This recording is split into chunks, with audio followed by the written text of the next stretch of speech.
Okay. Well, if everyone is ready, are we ready to play Dungeons and Dragons?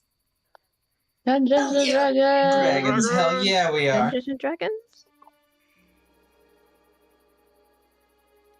Previously on Wild Beyond the Witchlight. So, our heroes, after a very long night enjoying the Witchlight Carnival, found themselves finally catching up to Kettle Steam the Kinku, who ended up revealing upon being captured that she had overheard a conversation between Mr. Witch and Mr. Light, who were indeed involved in some sort of untrustworthy pact with this rumored hourglass coven. There was discussions had.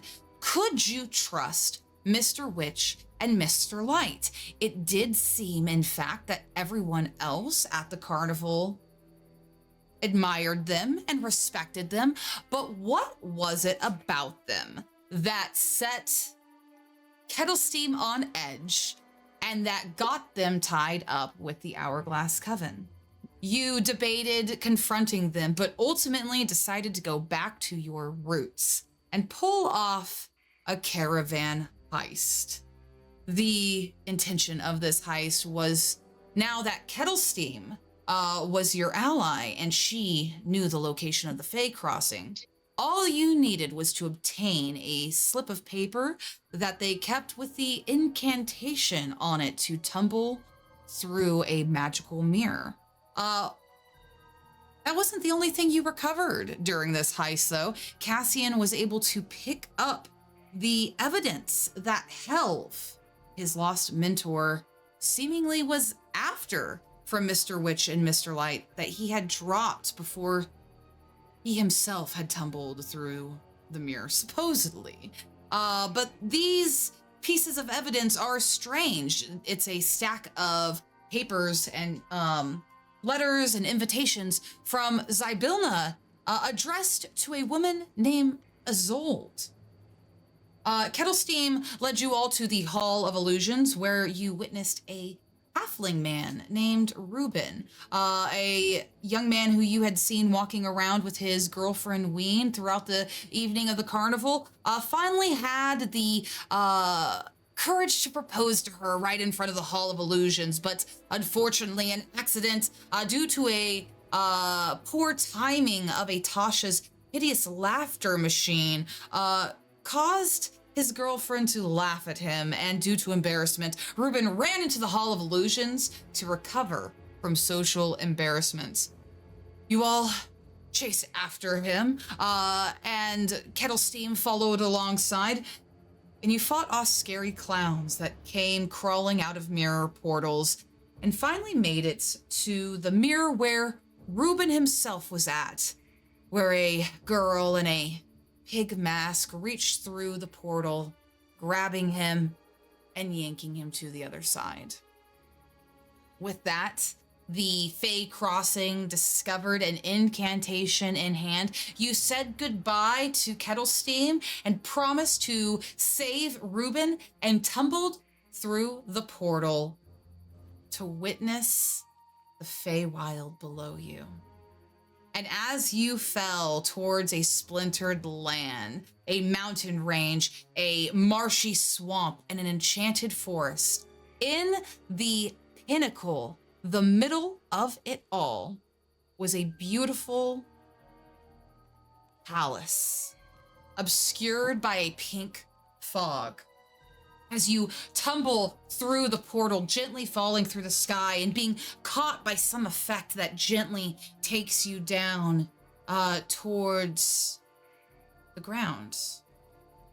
Violet, you see this palace in the distance, and you know that that is Zybilna's palace, the Palace of Heart's Desire.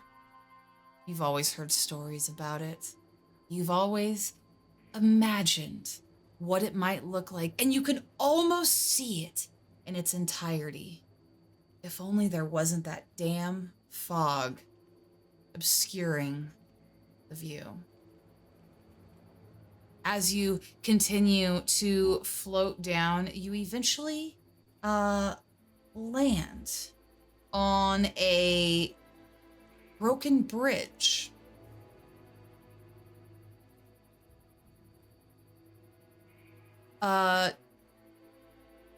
You stand here at the edge of a raised and broken causeway underneath a hazy twilight sky. This causeway is built from various pale stones that glow faintly from within and towers over the surrounding landscape. But large sections of this bridge crumble away. As you look out, it looks like it once led to that palace.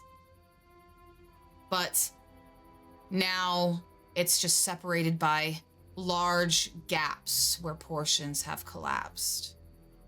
There is a fog-shrouded swamp that spreads out below you in all directions, and up from its murk wafts the smell of rotting plants and still water, and you can hear the buzzing of large mosquitoes flying by. You could also hear other sounds, a part of the symphony of nature, a discordant croaking of frogs and the squawking and attempted singing of strange birds. As your feet touch these strange stones, Violet and Cassian, each of you have the hairs on the back of your necks instantly raise. A feeling of recognition. Something here calling your name. Not audibly, you can't hear it, but something here is yours. You get the feeling your lost things, your ability to swim, and your punctuality are somewhere here in this swampland. In the distant sky, you hear a whistling and a yelling, "Help me!" And as you look up, a great balloon made of patchwork material flies around like a whoopee cushion out of control. It is punctured, causing a wicker basket that hangs from the bottom to swing wildly. It flies and plunges out of sight, disappearing into the fog, approximately a few miles away towards a slanted tower that sticks out. As you all hear this, I need Griff to please roll a perception check. That voice, help me! It sounds familiar to you. Please make a perception check. Okay. So good. I didn't see it. Did you already roll? Yeah, it's a total of 9. Oh, fantastic. Oh, you know what? I also forgot to declare. Did anyone do the recap? I did not double check that. Did anyone get inspiration this past week? Nope. Oh, all right. Well, then a 9 it is. Yeah, Griff, you recognize that voice, but you can't place it. But it's known to you. Hmm. What are you all doing as you stand here on this bridge? Oh. Also, real quick, I forgot to say it earlier, but can I, since we did a long rest, can I change Violet form? Oh yeah, absolutely. Okay. What form do you want to take? Fall. Ooh. This is a more serious moment now. That's summer. Yep, I know. I have to flip through it. It's just going slow on my end. The flip thing doesn't work no more? No, it does work. It was just going slow on my end. Oh, okay. All right, I'm good. Sorry. Cool. So yes, as a point of clarification for our listeners, as you all fell through that portal, you do feel refreshed, but you also feel tired. You've stayed up all night, after all, at the Witchlight Carnival. Now, the portal and moving to this realm has recovered some of your abilities and some of your life force, but it doesn't make you not sleepy. So I need everyone to please make a DC 10 Constitution saving throw to avoid taking a level of exhaustion.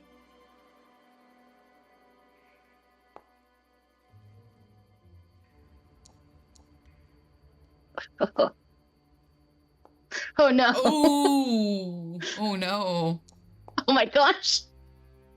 Oh no. All right. Griff, Imogen, and Violet all take a level of exhaustion.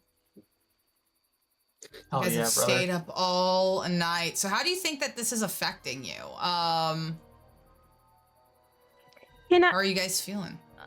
So I see it for Violet is as we go through and when her form kind of like flickers through like the season really quickly as like she kind of morphed from like spring, and you know how like the season changes and she kind of like changed into fall as she looks exhausted.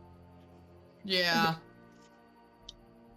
You know, and that's like as you feel yourself getting like tired and exhausted, like that's how that transformation from spring to fall happens. Like the blooms in your hair start to wither just like they do, and like they lose their color and transition from like the pinks to an oranges and reds, and it's kind of like as you get sleepy, the shades just change and the leaves just transform. I'll just look around towards everyone and then meet Kohira's gaze and just kind of walk up to her. Clearly, they don't know how to party all night. Someone has never pulled an all-nighter. Yeah. Come on, y'all. Obviously. Boo. So Griff, how are you feeling? You are exhausted. You recognize that voice, but you can't quite place where. How are you feeling in this moment? What are you wanting to do? Yeah, I think I think as soon as like they hit this stone pathway, like I think all of the running and the stress and the activity of like the whole night kind of like hits them all at the same time.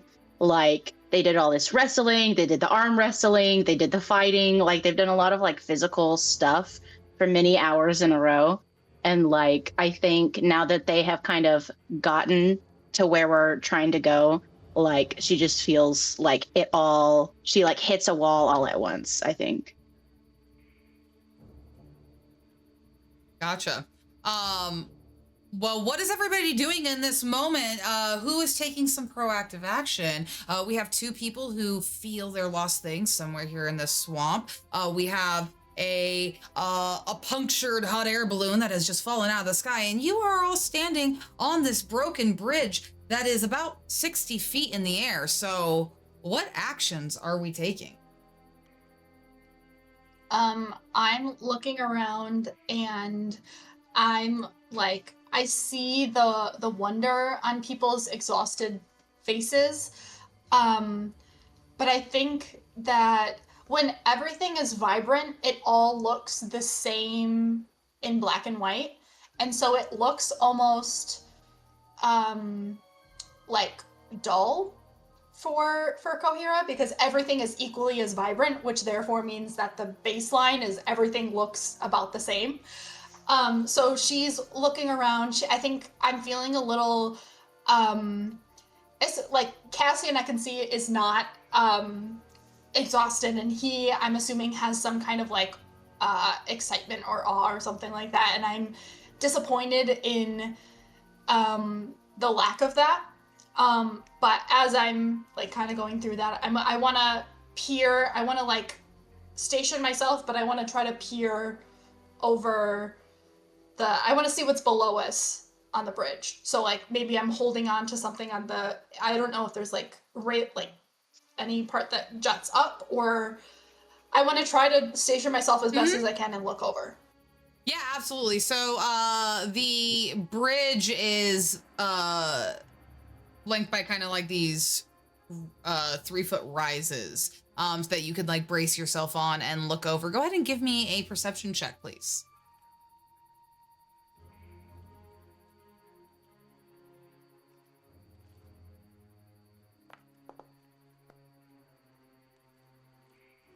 Well, it's not bad. Could be Yeah, you look down, and you see the marshy ground below. It's punctured with large rocks that jut out of the marsh in varying degrees of heights that are quite big. And they're marked with water lines that you notice. Each one has a very high, like sort of water erosion line and algae line that has currently, the water levels are not currently as high as indicated by these rocks that you see here. And the ground looks muddy, but it's also like clearly drying in some places, so it does look walkable. You do notice there are some like various tracks, like a lot of movement here. You see, it's hard to tell from 60 feet in the air, but you see like a lot of like small little, like what you would gather animal tracks. I mean, you see some things that kind of look like shoes, like maybe there have been people that have passed by here. It is a bridge after all, so there are likely people that walk by. So it signals that it's solid enough to walk on in some areas. You also see the same line on the column that supports you directly under the bridge. And as you look at the structure of the bridge itself, or what remains of it, there's a whole bunch of vines that wrap down that are very old and tightly knotted together, and that twist all the way down to the ground. It looks climbable. Is it safe? You're not exactly sure, but maybe that could be a way down. Looks like it's low tide, which leads me to believe that there may be a high tide potentially at some point. But it looks like these vines may allow us to climb down if we want to. Cassian, at the mention of that, you feel that you have lost your lost thing, your ability to swim, is somewhere here in this swampland. And as you react to Kohira's mention about a high tide, what goes through your mind, and how do you hope the group moves forward, or what do you do to take control? At the mention of that, he visibly kind of like shivers like through his whole body. Quick question for GM. I get the sense that it's here, but is it kind of like a compass thing? Like, do I know like kind of what direction I feel is from, or is it just Nope, you just know general? It's here in the swamp. Got it. So here, this could actually be a good. I apologize for interrupting. I did not mean to do that, but we can look at the map here.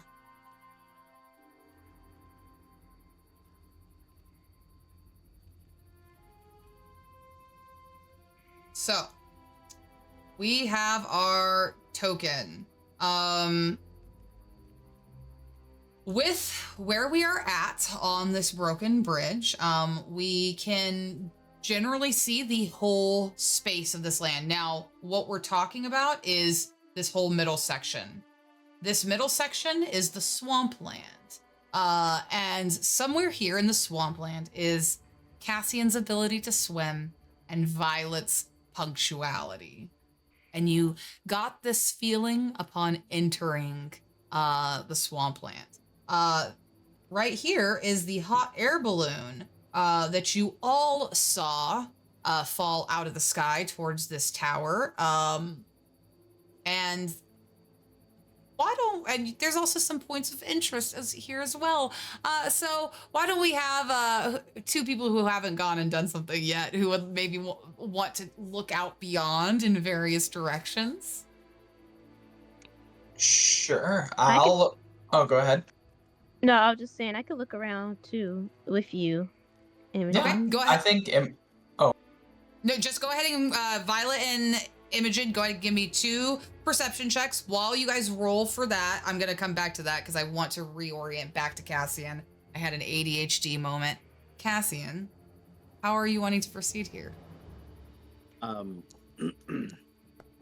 He'll look around, and it's a very strange place for him to be. It's very different than the city. I don't know where exactly we are, but what I do know is that where we are currently is wide in the open, and I don't think that is a good idea. Perhaps we do head down, seeing as the water is low. I don't like being out in the open like this. What do you think? Agreed. I've got some rope if those vines don't look sturdy enough. I'm ready to just start climbing down them. I feel pretty confident in my ability to determine whether things are climbable or not. Oh yeah, probably best in the group. I don't know if it is just me, but I get this weird feeling of something being out here. I don't know. It's a little unnerving, a little like animals or like a creature, or like somebody you're- watching us. Like you're looking for something. Something's looking for you. I don't know. It's a weird feeling. I don't really know how to explain it. It's very strange to me. It's almost like if something is calling out to me or something. I don't know. Me can't- too. well, don't go wandering off on us at least. Maybe it was I that. wouldn't want to. Maybe it was whatever was in that balloon. That was Yeah. calling out. It could be. Wait, did anybody see where catch a glimpse of where Ruben went or where he fell? I don't know if I did. Was he falling with us or was he ahead of us? I think he was ahead of us. Then no, I didn't see him. Hmm. This bridge doesn't seem to go anywhere. Should we at least just try, to your point, going down? I think so. And you said there was a balloon and there was someone. I heard a voice. Yeah, I wanted to see if I could maybe get a bead on where it was about to crash. But yeah. I feel like that might be the best idea because at least perhaps a local may help. Yeah, and if we Yeah, help some them, information. they could owe us a favor. Oh, that is true. That is true. Also, I have a quick question. Is Mhm. Cassian's fear of water something that he's shared with the rest of the party? Is that something that we know about? You would definitely know, and especially since at the carnival he was far away from all the water activities. Mm-hmm. Okay. You would all know, yeah. Okay. I don't think he specifically said it, but like you can deduce it. He just won't admit it. Fair enough. Yeah. All right. Well, the perception checks for Imogen and Violet were too low to see anything. You'll need DC 15s to be able to determine what's in other hexes. So with that, you all can begin to start climbing down the vines. So everyone, please make for me. You could do DC 12 strength or acrobatics. And if you don't want to do either of those, you could just do Dex. I do have a grappling hook and Okay. some Okay. rope. That I If you could have kinda, here's what I'll say. If you have a climber's kit or proficiency in climber's kit, you can all automatically succeed on this. Does anyone have one of those? No, I don't Okay. believe so. Then you can spend like 10 minutes setting up your grappling hook, and everyone can make these checks with advantage. Okay, Nice. I'll do that Thank if you, you Cassie. guys want to wait. Okay. Yeah. So I have navigator's tools. yeah, that's like a compass and stuff. Okay. So we'll go ahead and spend 10 minutes and you get that set up, and everyone can make these checks with advantage. Cool, cool. Ooh. So you all descend the vines to the bottom of the bridge, and sticky mud squelches beneath your feet. And there are all these tangled mangroves that are growing out of pools, rippling over the soft puddles of water that remain. There are big licks of fog that roll across the ground and get taken up by the sky as wind drifts them onwards quickly. And there are big purple mushrooms that cling to rotting logs that scatter throughout the marsh, that you see crickets jumping atop the caps from one to one, and each one glows like a firefly, and they chirp serenely before they are snatched out of the air by the tongues of hungry frogs. And then, coming in one direction and quickly fanning out around you, you hear several voices join together in a marching song. Hin, home, he, home.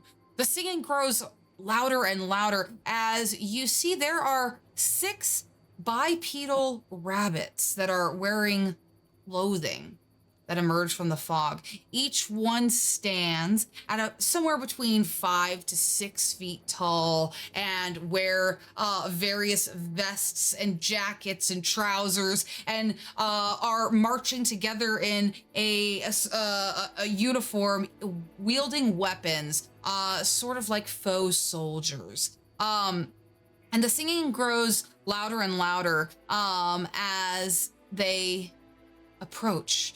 With sticks and stones, we'll break your nose, we'll beat you blind and steal your clothes. But none of us can compare to one wily, swift, and stand-up hare.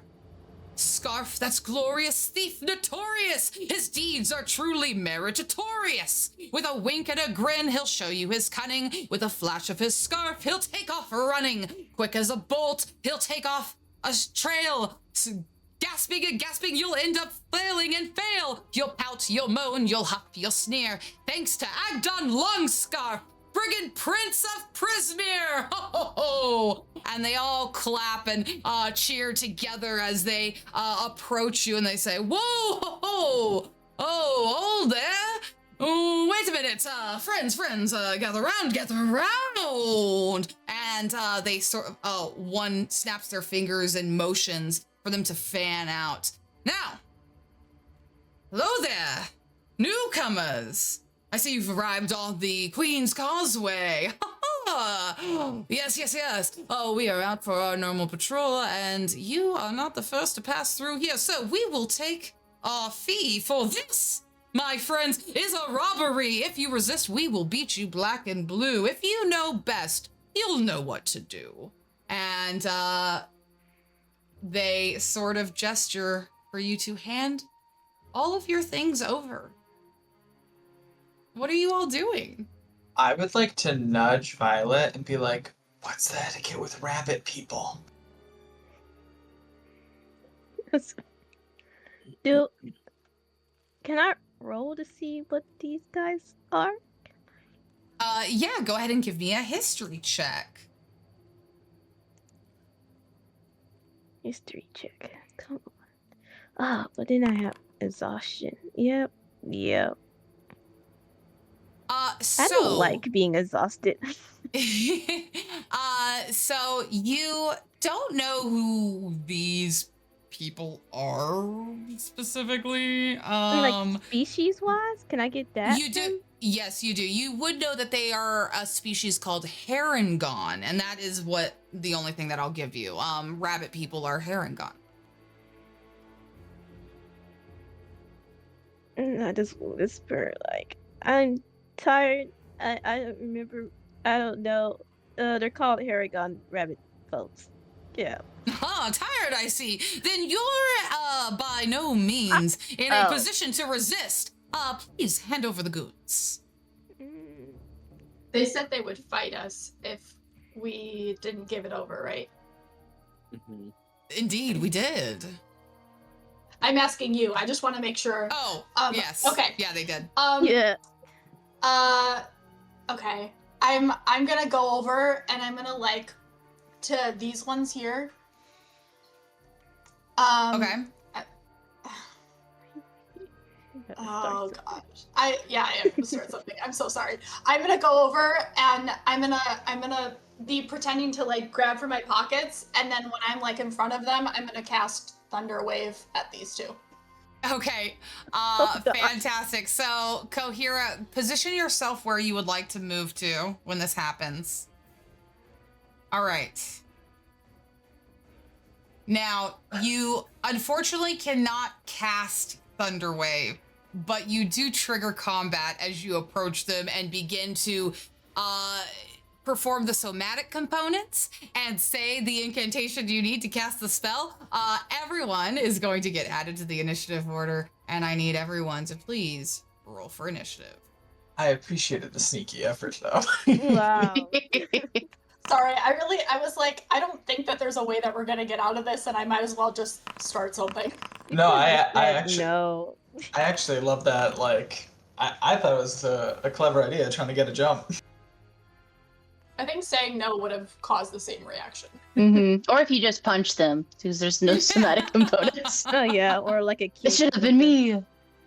All right, fantastic. We're beginning with the top of the round. Cassian, what would you like to do?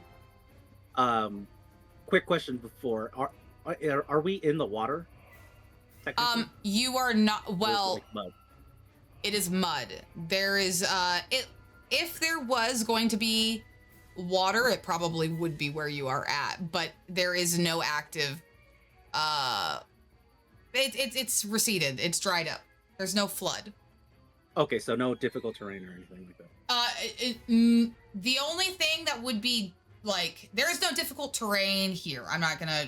The rocks and the trees that I've like, the obvious things that you would need to move around, but you could like jump over logs and all that stuff. But there is no difficult terrain other than climbing on things. Okay, so Cassian, he'll jump over to this other log to stand on, and as he goes towards the rabbit guy, he's just gonna say, my friend, do not fret for I come near, but too bad for you, it is us you should fear. And Let's go. I am going Take to attack him. All right, take an inspiration point too, just for matching the rhyme. Yay! I'm gonna just use it immediately, to be honest. All right, and I will pull out my. Oh, actually, before I attack, I will cast Hunter's Mark. Okay. And then I will attack. That is gonna miss. I'll burn the inspiration I just got. All right. That will hit. Ew. Wow. Cassian, how do you want to do this? I I'm kind of like, I feel like he's running across the log, like kind of Johnny Depp, the Pirates of the Caribbean style, going on the beams. And as he gets there and finishes his rhyme, he's just going to extend it and just stab the guy straight through the chest. All of the Harengon Wow. look completely in shock as you kill one of them. Oh my! Grab your weapons and prepare to die! And they turn towards you. All right. That's what we're all Anything doing. All right. That's my turn. Okay. Cassian, at the end of your turn,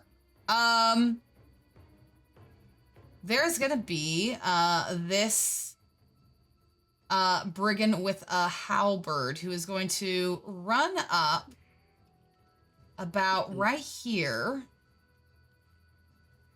and they are gonna swing the halberd through. So with the halberd, they have a 10-foot reach, so they can hit both Griff and Violet. And so he's gonna take the halberd and swing it like a bat, aiming for Griff first, and then aiming towards Violet next. So that is a 20 to hit Griff. Just barely hits. That is 12 points of damage. You have 7 temporary hit points. Where was that from? That was from the tattoo of the mama that I got at the carnival. Okay, okay, cool. So awesome. That takes you down to 7. So you expend some of those hit points and then you take 5 over. Feeling good. All right. This next one swings through to Violet. And this is 7 points of damage to Violet. Hitting through your barrier of 6 temporary hit points, Violet, and then spilling over to an additional 1. With that, he's gonna get a little closer and he's gonna end his turn there. And then Kohira, it's your turn. What would you like to do? I am going to complete using Thunderwave on these two. Perfect. Go ahead and cast Thunderwave.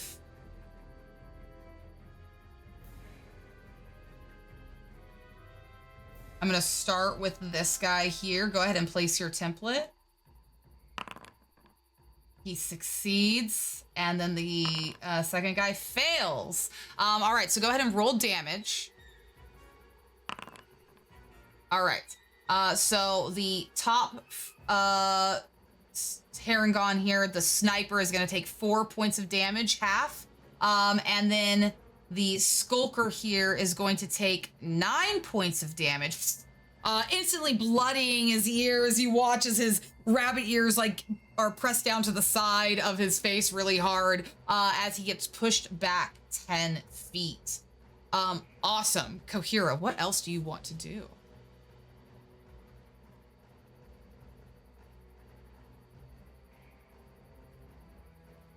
I'm checking I was just checking my meta magic, but I'm all good. That's the end of my turn. Okay. All right. At the end of your turn. Oof. This guy. He is going to run across the field from the rock to get behind the tree. And then he is going to take a bonus action to attempt to hide. He is not able to hide. So, Kohira, you watch this rabbit that you just hit run behind the tree, and he doesn't do a very good job. You can see his ears sticking out. And he turns around, and because you are close to the other sniper, a little bullet in a sling comes flying at you, and it is aimed very well. And you are going to take 5 points of, what is it, bludgeoning damage for a sling? 5 points of damage from that attack. And then, oof. You know, I really hate to show you my hands and do this to you, but he's gonna, you know what I think he'll do? Would he do that? No, I'm sorry. I think he would just throw it again at you. Sorry. I was trying to see if he could see someone else and maybe go around the other side, but I don't know if that makes sense because we've got a line here of your allies. So Cheyenne, they go are ahead and kill me, dude. okay. I'm just kidding. A 12. I don't know if that That hits still you. hits. My AC is 10 because Oh my god. But Wow. why? No. I haven't yet cast Mage Armor. Oh my god. All right. At the end of that skulker's turn, this other sniper who was in the direction that you were heading is going to run over and they are going to, you're going to see, or some of you might be able to see, they have an excessive and very impressive sort of jump. They're just able to hop on up, no problem. The sound of an impressive jump. The most dramatic effect. The sound of an impressive jump. And as he boing boing jumps up to the top of this 15-foot rock, he knocks an arrow and aims it at Griff. And he has pack tactics.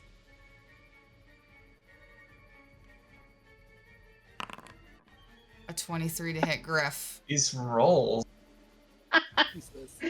Just like that warehouse back in Waterdeep. Truly. Like that warehouse back in Waterdeep. All right. 6 points of damage to you, Griff. Blooding you, taking you down to 1 hit point. The snipers don't have Feels good. multi-attack. So that's the end of his turn. We get now to Imogen. Imogen, what are you doing? First of Praying. all, I'm gonna look the sniper in the eye and say, "You tried to make me rhyme," and then I'm gonna cast. Unforgivable. Quick question, I forget. Is it possible to do a cantrip and a spell within a turn? Yeah, if it's Yes. a bonus action and If- action. Correct. Okay. Yep. Okay, cool. Because I was gonna cast a healing word on Griff with my free healing word that I get per long rest. Absolutely. Thank you. Nice. Griff, you get Oh, 7 yeah. health back. And then I would like to, on the one that is by Kohira, use Toll the Dead, which is a cantrip that'll do D12 Ooh. since he has already taken damage. Absolutely. All right. Okay, cleric. He fails. Go ahead and roll the D12 damage. Okay, Yeah. cleric. Oh, hell yeah. Oh my god. Okay. Imogen. As a great bell appears, how do you want to do this? Just because of the name, I picture it being like very necrotic-y, so he almost just kind of like withers and shrivels and his muscles like atrophy, like he just aged 40 years in like 2 seconds and he just crumbles over. Yeah. I Whoa. love it. Imogen, as this happens, and you slay this second Harangon, the rest of the brigands here shout out, "Oh my! It looks like we might be the ones to die. We should run away so we can live another day. Quick, back to Agdon Longscarf so we can tell him and he can tear your ass apart." And we're gonna go back to now Griff. It's your turn. Or stay and die. That doesn't even rhyme. Okay. What to do? Okay. Since this guy was not successful in his hiding, I think I'd like to use my Clouds Jaunt bonus action to teleport Okay. right behind him, Hell yeah. and I'll say, "Hey," and I'll punch him. Okay. Oh my gosh. A 10. So good. A 10 isn't gonna hit. I'm so sorry. Saluna Christ. He just boing boing jumps really high out of the way, and you hit the tree. I think that's all I have. Okay. That's it. All right, Violet, what are you doing? Okay, so I'm gonna back up off of this dude. Out the way about here. Oh, hold up. There you go. Back Okay. off. No, that's gonna put me up on the rock. Where can I go? That's not gonna. Right here? Yep, There you you go go. right there. Perfect. Back off right here. And then just Eldritch Blast the one that hit me, which is the one with the knife. This one here. The axe. Yep. Yeah. All right. I'm just gonna. Where's my spell? Would Opportunity would attack? they have gotten our opportunity Oh. attack? Oh, yes, he would Why have. would you say I'm something? so sorry. I'm Why'd so you have to sorry. say- You're so honest. No. You know what? Inspiration for both of you for being honest. Hey, Let's I go. forgot DM's too, pet. but that was- I wanna be GS. A 10. I think that misses you, Violet, so I think This you're won't good. hit Yeah, me? you're No, it's, no. Yeah, so you're good. You can get over there. Okay. Ooh, ooh. A 7 gosh. is not gonna hit. I'm so Alright, sorry. alright, But you do alright. have inspiration. Do you want to use it here? I just gave it Yeah. to you. All right. Okay. Go ahead and re-roll. Try that again. I rolls. Be good, please. A 13 will hit. Yay! Okay.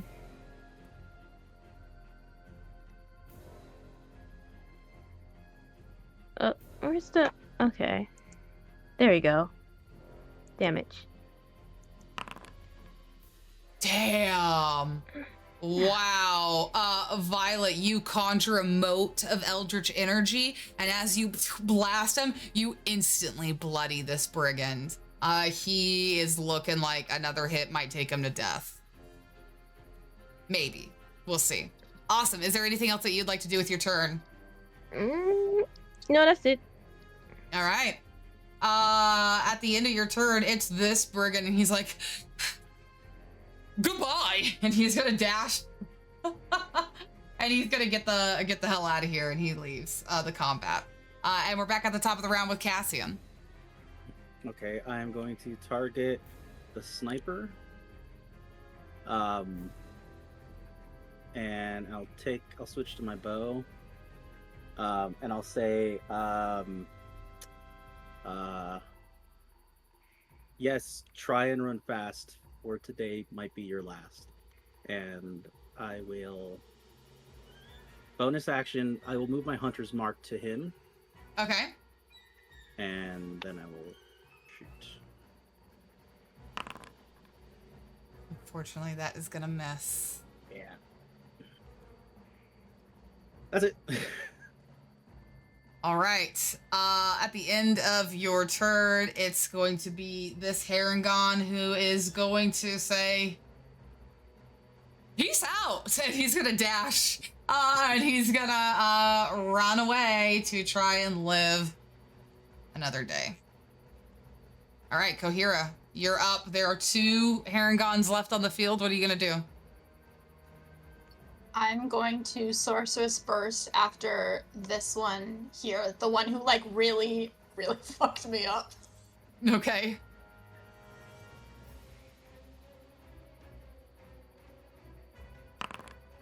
That'll hit.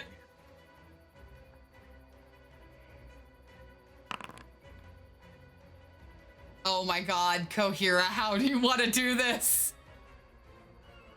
I think that the Sorceress Burst, it looks like, purple lightning is spewing from, fuck it, it's coming from my eyes. Lightning coming from my eyes, and I want to just incinerate him. I love it.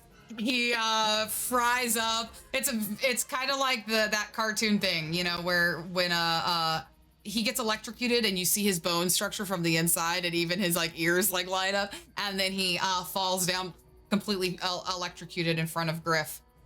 Anything else with your turn, Kohira? Nope. All right. At the end of your turn, it is the sniper's turn. And he's gonna look at Cassian and he's gonna give you the middle finger and then he's gonna dash out. Not with the boy. Boing, boing, boing, boing.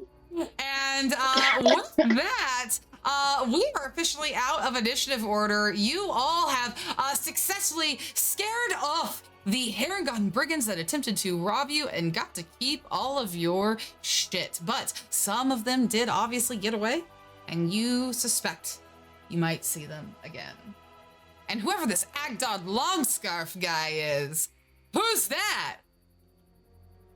Probably like a 10-foot tall bunny based by their height. Jesus. Kohira, come here, and I'm gonna walk over to Kohira and give Kohira some healing. Thank you. I'm so close to dead. Wait, Imogen, Senorita Imogen, before you do that. Yes. Here, I'm gonna give Kohira a potion so you don't replace the spell slot or the spell. You have healing potions? I have one. Wait, you don't need to. I'm still alive at the moment. Senorita, you look like shit. Wow, fuck you too, dude. What the hell? As blood is like coming out of my eye, like just. So I targeted her. Do I just hit the healing potion?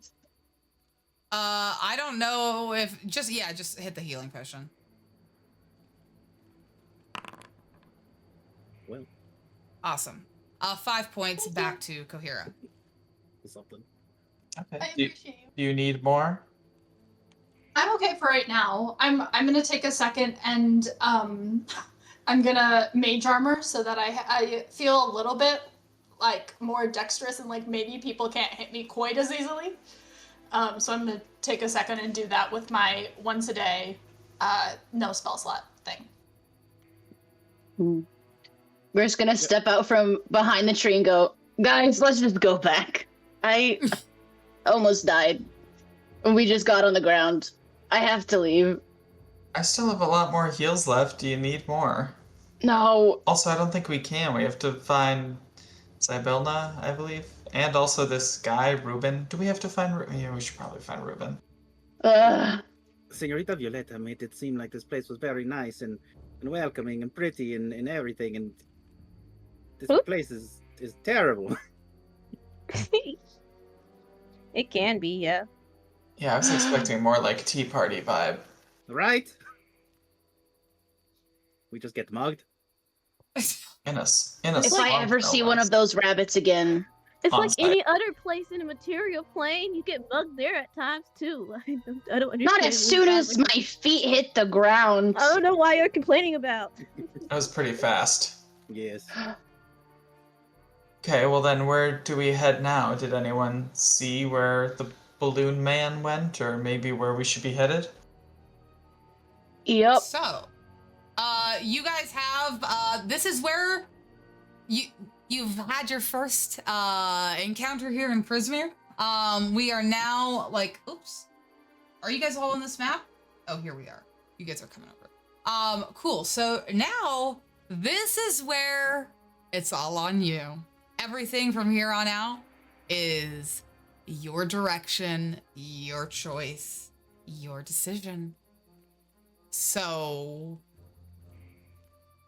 we've got about 15 minutes before we take our break. Why don't we decide first what we're gonna do about how we're feeling? We've got some people who are exhausted. We have some people who are injured. So perhaps a discussion on how to handle that. If you guys do want to take a short rest, maybe ideas on what you might want to do for long rests, etc., or coming up with a general plan forward. Now, there is a point of interest directly to the south of you that I'll give a different player character another chance since we've already resolved one encounter. I'll give you guys another chance to discover what might be there. But you don't have to go in that hex. You all have control over that token. So you should be able to open it and see everyone's stats in the party like token block. but that also means everyone has control over moving it. So please be mindful of that and don't move it out of place unnecessarily. What are you guys thinking? How do you guys want to proceed in this world? I mean, we know that the balloon is potentially just south of us. Do we head that way, or Violet, do you feel like we need to head north right away to straight for the palace? Uh, uh, I mean, we can see if it is someone we can help. That is someone, maybe not on our side, but someone. But as we was stating, a helpful hand. Oh, that's the wrong word. Of if we do help somebody, that is someone who can help us, and maybe it'll give us a moment to like rest if they are safe enough for a moment to rest. Yeah, I think that's a good idea. And I think I don't know, I feel like I know the person that was in the balloon. Their voice sounded familiar to me. We just hope it's a nice familiar and not like bad familiar. Yeah, I have a lot more unfamiliar voices that I know than familiar. So, we'll see. Okay. I mean, either way, I'm fine on rest, I will say, as like I have exaggerated bags and like my hair looks a little more messy than usual, but Imogen will not like admit that she's tired. Yeah, I am tired. If I'm gonna save her, I want to be at my best, not exhausted. So you guys can take a long rest at any point in time right now, technically, to actually sleep. But once you decide to take your long rest, the reason we do track time is because you can't take a long rest within 16 hours. So that's why time is important. So whenever you decide to take a long rest, we can definitely do that. But if you guys just let me know. You mean like long rest and then we have to wait 16 hours before we take another long rest? Yeah. Mm-hmm. Yep. Okay. I was making sure I understood that. I mean, above table, realistically, obviously I have exhaustion, but I don't feel like I need to do a long rest just yet. Do you guys want to just move south? Well, I want Cheyenne, if it's possible. I know you said someone else can do a perception check, just to see, because we have a feeling that's there, but have we also clocked that the tower's there? I know you said we probably saw it. So the lands of Prismere, each realm has this fog that moves through it that sort of obscures the land but reveals parts of the land at the same time. And things that you might have learned that Violet may have shared with you in a long time past, is that when you move through the Feywild, it's all about like intention, like time and direction can be a little bit weird. Now, mechanically, as players, we can't really run a world of nonsense and have structure, so we do use structure above table to keep track of things. But in the game world, there is this fog that shifts and changes the way it feels to move and the way it feels to perceive in this world. It's always twilight. There is a great red sun 5 times the size of the world's normal sun that hangs at the dawnmost point in the sky. And there is a great blue moon that hangs in the air as well. And all of you, as you all look at the moon, it is a different phase of the moon for every one of you, because the moon is personal to each individual in the Feywild. There's a lot of things about this place that are strange. So yes, you did see a slanted tower sticking out of the fog, but the fog has obscured it again and has made it seem like it is close, but yet oh so far. Can I just take like 30 seconds? Can you describe what the moon looks like for me? I'm fascinated. The fact that it's different for each person, I just need to know what it looks like. Yeah. Let me think on a second. Yeah. Give That's just something in general. We can touch on that later, but this is me putting a pin on it that I would really like to know that. Here's what I'll say. What I think Cohira's moon would look like on the moment or the day of her arrival into the Feywild, Cohira, when you look at the moon, you see, well, you don't see color. So you see, I hope I'm getting this. Let me double check that I'm saying the right thing. It's also not like I sidetracked us because my brain was like different moons. No, that's okay. So we can figure this out later too. Yeah. No, you're all good. So it's interesting. Let me just get the thought out since we're on it. But so there is the red moon in the sky and the blue moon. But when Cohira looks at the blue moon, it looks as though it's black and white, but it looks as though it's undergoing the effect of a solar eclipse. It is completely darkened with a light ring around it. And the ring of light itself would be flaring erratically like solar flares or like, maybe flashes and surges of power. So that's what Cohira sees when she looks up. What do you all decide to do here in this moment? Should we We're gonna go just for the balloon? Yeah, just head straight south, do you guys think? Maybe like along the Queen's Way? Mm-hmm. Okay, let's do it. Yeah. All right. So who would like to be our navigator tonight? Can I move Our it? navigator? Yep. So Violet, you can move our token. Go ahead and move the token into one of the adjacent hexes. This one, y'all. Yeah, looks good to me. Perfect. All right. So as you move closer south, you begin to walk over more squelchy mud, and with every step, you hear the earth emitting air and like gas that has been trapped in the mud as each of your footsteps squash it out. And there are disgusting scents of rotting plants and decay in general, but there's also like the smell of fertilizer and something fermenting in the earth. It's quite... It's an interesting smell, but it's one of those nasty smells that you kind of hate smelling, but you are fascinated at trying to establish where it's coming from. And as you move through, more licks of mist and steam and gas come up from the marsh.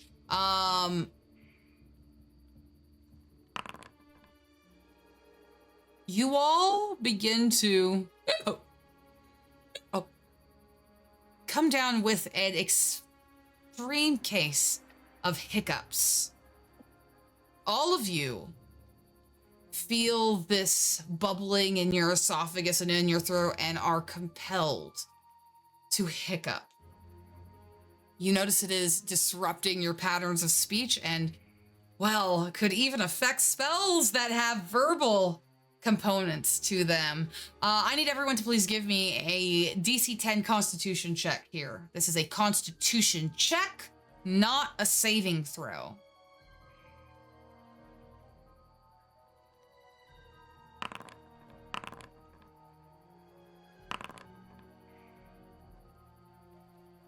Oh, Cassian, I think you didn't do it. I think you did it from the group stat block and not your individual stat block.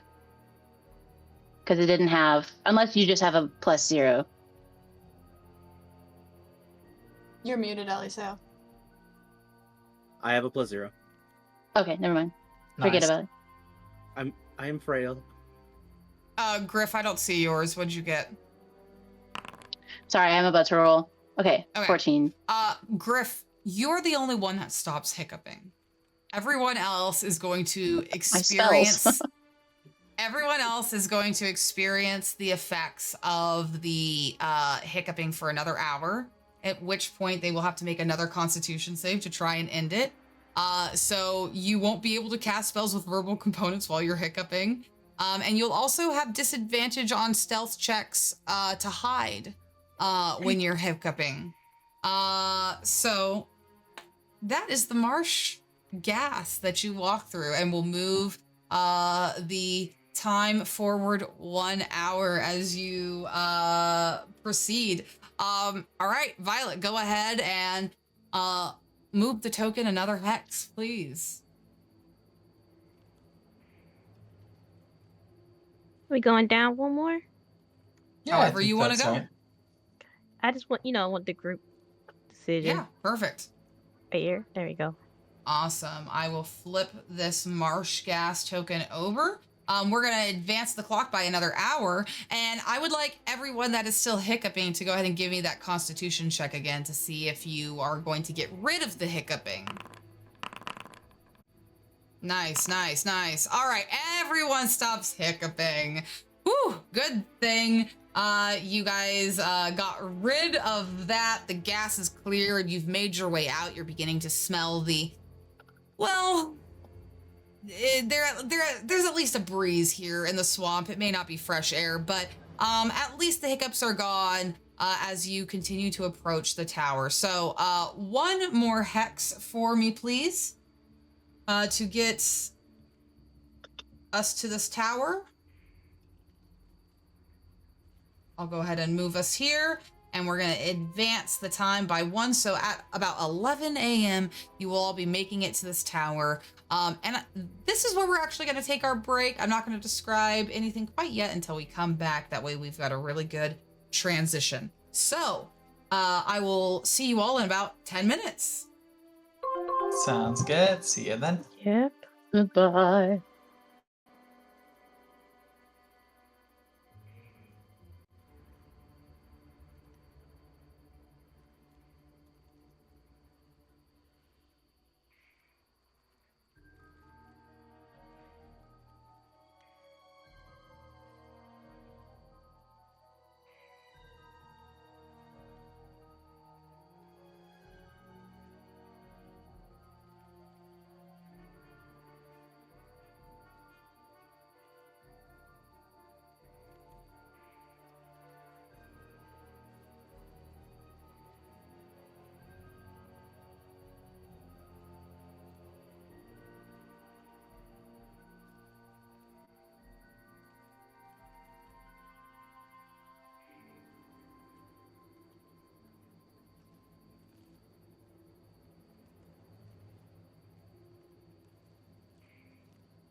Hello.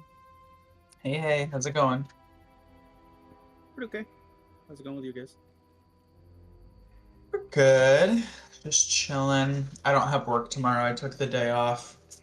Because I have to drive to Peoria, Illinois, which is a Peoria. 3-hour drive because I'm doing my motorcycle license Mhm. class this weekend, which is fun, but also it's gonna be like 40 and kind of rainy. So I'm Oh, gonna that be sounds so nice. I'm gonna be sitting I get it. outdoors in 40-degree rain for 8 hours. I can see where that sucks. I'm sorry. Hopefully it's like just light rain and it's not bad. Mhm.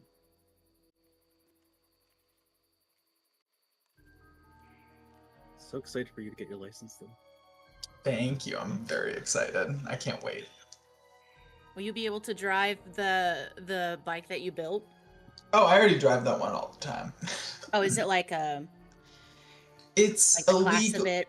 It's Yeah, it's like a legal gray area. In the same way that I don't think you need a separate license for a moped. Like you can like just drive a moped with a driver's license. There's like not really a legal category for mine because it was a bicycle, so it can't be registered as a vehicle. Mm-hmm. And the engine is like gas powered, but it's like lower than what the moped requirement would be. So it's kind of just a weird legal gray area. So you don't really need a license for that. It's a moped in the eyes of the law. Exactly. It's a homemade moped. A homeped. Exactly. But no, this will just be my actual license so I can actually get a real bike and if I get pulled over, not be in trouble. There you go. Hell yeah. There you go. Also, can we take a second to appreciate that Kohira is maybe the main character of the story because she has a lunar eclipse as her moon? Right? That's I, the like- coolest thing I've ever heard. I like totally recognized. I was like, we're in the middle of doing something, but I absolutely must know. You're saying each of us see the moon differently? What? I too had that impulse. Yeah. I see it the exact same as it normally is and I cry. That's my goddess. We love you, girl. We love you, girl. Oh my gosh. Man.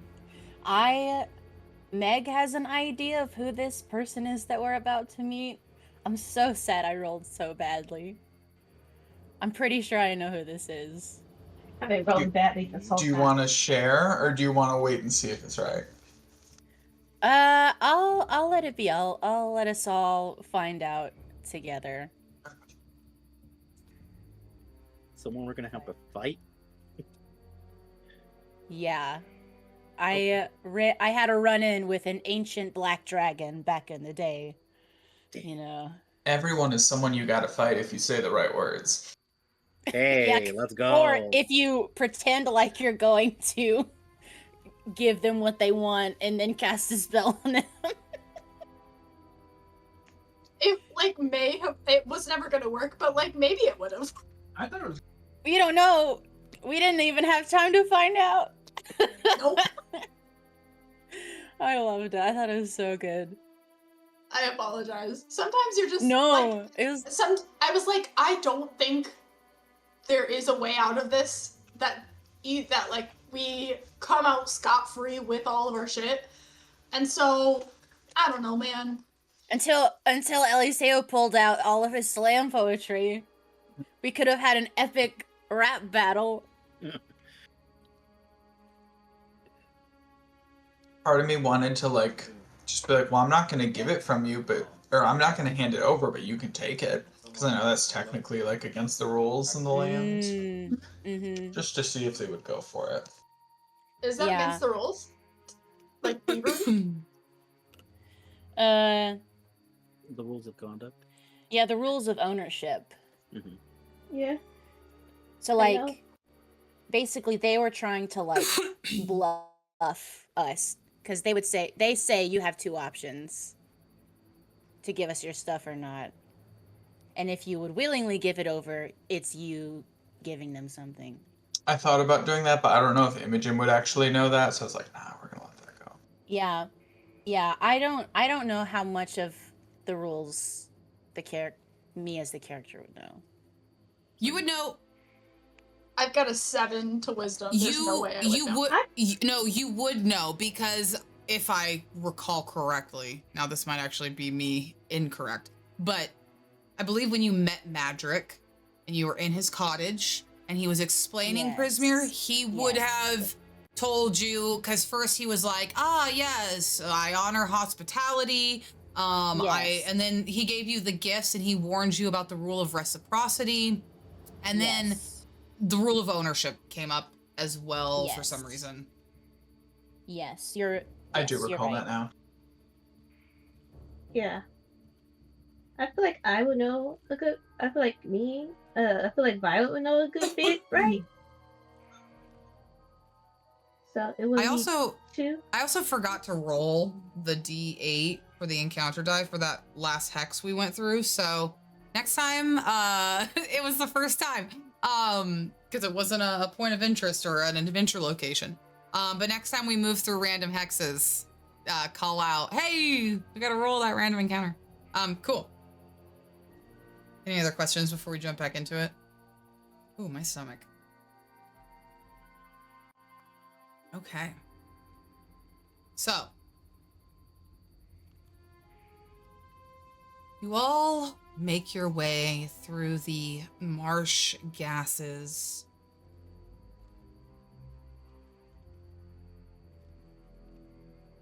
Towards the slanted tower that pokes out of the swamps of Prismere. It is made of crumbling pink stone. The closer you get to it, you can see bits of debris and detritus like crumbling away actively, leaning at such an angle that it threatens to keel over. There are black brambles that surround the base of the tower and cling to its lower half. And hanging from the crenellations on one side of the tower's peak is a large woven basket at the end of a tangle of ropes and tattered fabric. The basket dangles 30 feet above the surface of the swamp. As you approach the edge of the bramble patch, you can hear the same familiar voice that you recognize, Griff, whisper out from the basket in common. Excuse me, you there. I need your help. Wait a minute. Griff, is that you? How do you respond? Hello? You look up and you see nothing in this basket. Someone is speaking to you from within it, but no one looks up over the side. Griff, it's me, Sir Talavar. Remember that one time you saved me once before, and that remind our party. How did you meet Sir Talavar originally? Yeah, so the so-called knight, little dragon guy, that Griff met, like sometime in the past when she was a young vandal in Waterdeep. I believe I kind of inadvertently helped him out as I was on the run from the city guard. Yeah, so you ended up helping out this small purple fairy dragon. And he recognizes you now, though you don't see him, but you hear this voice and you make this connection. Grip, I'm in quite a bit of a bind once again. I'm trapped in a silver cage. I can't get out. Can you, there's snakes there. in the brambles near the base of this tower. Be careful when you're going through it, but I need someone to come set me free.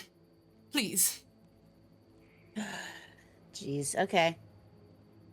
Okay. With blinding speed, the upper window of the tower suddenly opens, and the shadowy form of a creature reaches out and plucks the silver bird cage from the balloons basket. You see Sir Talavar holding on to the filigree of the cage as he is pulled inside, and his cry for help is cut short as the window slams closed quickly, just as quickly as it was opened.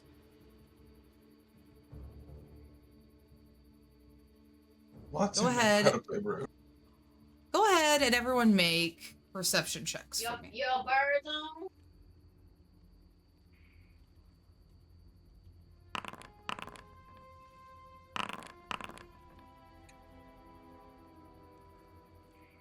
What the heck? What the hell is that, chat? Nothing. All right. It's absolutely nothing. No, we didn't see nothing. We blind as a bat. All right. We've offended the dice gods. So, what do you guys do in this moment?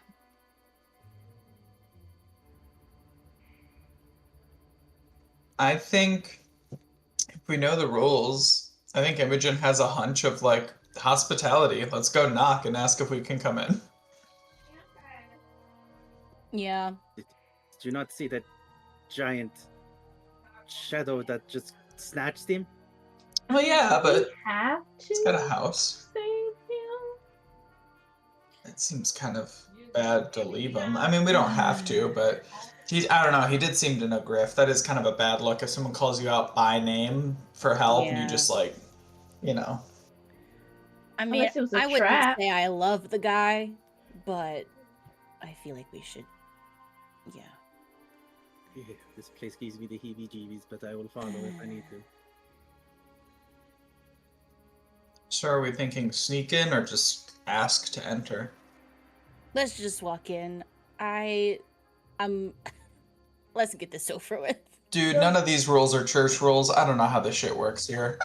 There's a little, I'll Here, take the I. rear. a little claustrophobic over there. I don't know if I want to go over there. I'm thinking that maybe I'll just stay. Do you want to stay back? Yeah, I'll be late. Yeah. Yep, fair enough. Okay, yeah, do you I'll wanna, go like- first? Patrol the perimeter, I guess, or just keep an eye out? Mm-hmm. Okay. So Violet's hanging back. What is everybody else doing? Please describe for me how you are approaching the tower.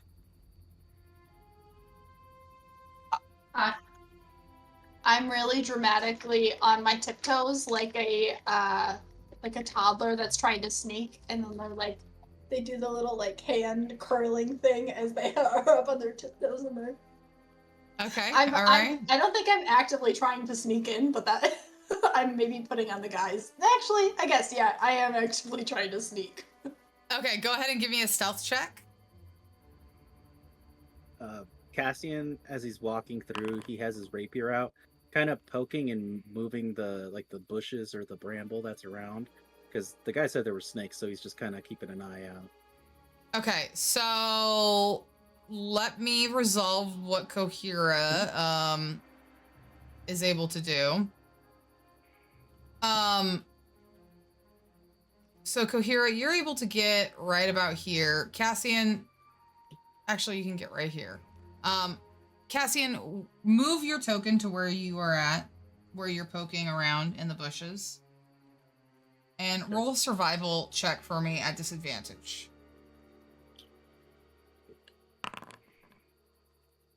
Okay.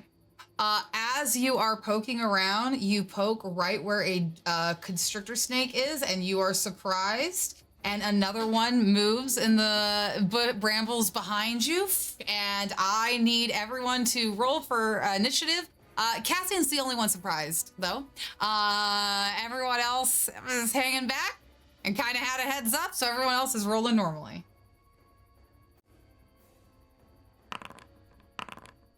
You were right there, So- right at the spot where the snake was. So I'm at disadvantage, right? Yes. Yep. All right. Kohira, you are the first to see all this as you get closer to the door, and that is why you stop. Because as you sneak, you hear motion from behind Cassian in this way as he disturbs the sleeping snake on his side. What would you like to do? We'll go with our tried. Actually, let's do innate sorcery as a bonus action to give myself advantage. Okay. And then we'll do tried and true sorcerer's burst. Fantastic. Wow, with advantage, that sucked. So an 11 is not going to hit. I'm so sorry. Then I'll just yell, Cassian, I think there's something right there. Maybe back up a little bit, babe. What? You gotta back up, babe. Oh my goodness. The sound of hissing gets closer from behind you, Cassian, as this snake slithers up and attempts to restrict you. So Cassian, I need a strength saving throw. You succeed! Fantastic. All right. You avoid becoming grappled by that snake. Imogen, you're up. What would you like to do? Gracias for the heads up. I think if it ain't broke, don't fix it. So I will use Toll the Dead again. It's only going to be a D8 if they don't pass, though, and I'll use it on the one that just approached Cassian from behind. Okay.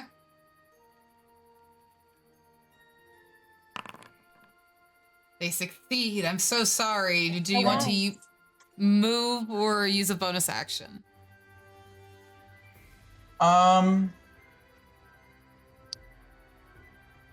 Sorry, I was just checking health. You know what? I would love to use a bonus action as a healing word to heal Kohira. Okay. Thank you, I'm still...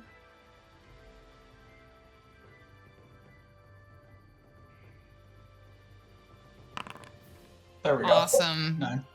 Kohira, you get 9 points of health back. Fantastic. All right. No movement?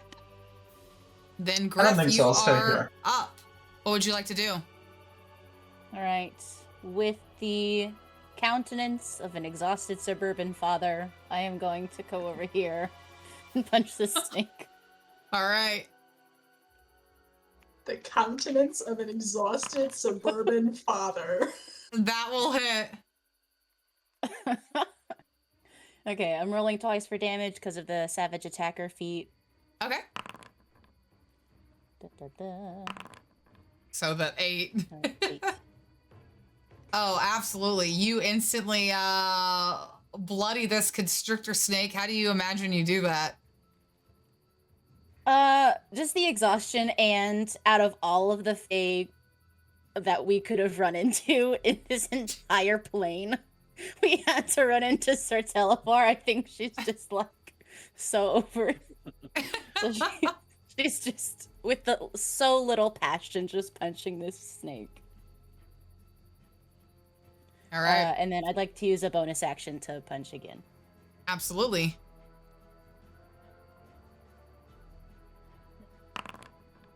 That is just barely going to miss. These snakes have an AC of 13.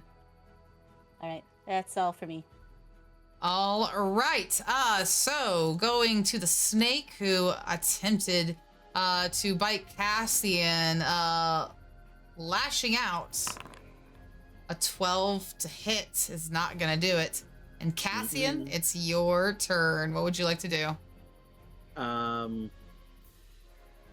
I think he's facing the snake that Kohira told him about, so he's gonna face that and take his rapier and attempt to stab it. That's gonna miss. And he'll just stay right there. All right, Violet, what are you doing? Okay, so I'm trying to. I think I measured it correctly. Yeah. Okay, so I'm going to Eldritch Blast. The snake right here that's closest to Cassian. Okay. Well, they're both close to him. So Well, which no, one? the one that's the closest. They're like, both they're like- they are both the same Oh. distance away. Or the one that's higher up or further down, top or The bottom? one that's higher up. Sorry. Okay, perfect. That's okay. That's okay. I think that one. I think I clicked it. No, Yeah. I didn't. You did. Yeah, that. Okay. Faster. Okay. There we go. That will hit. Absolutely. Go ahead and roll damage.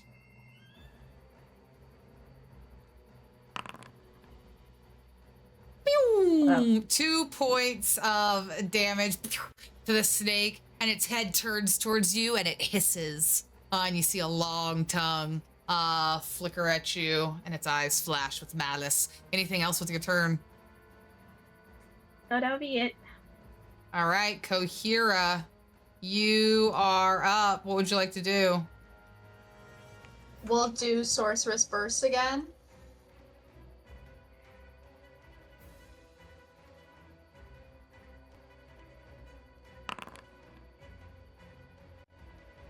Going to miss.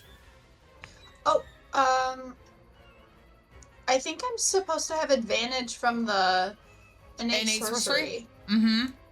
So go ahead and roll I- another time. Yeah, can I roll another one? Okay. Yep.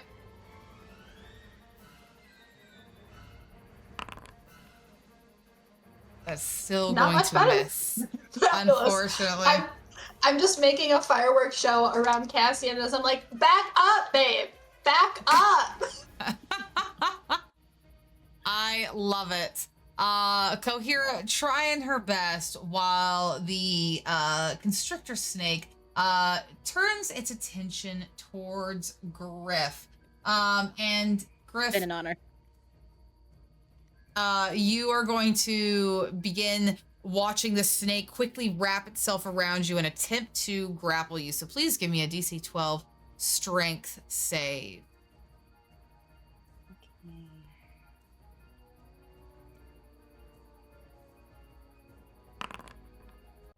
You succeed. All right. So you do not become grappled and you do not take this damage. You very nimbly, I don't know, how do you imagine using your monk skills to get out of the way?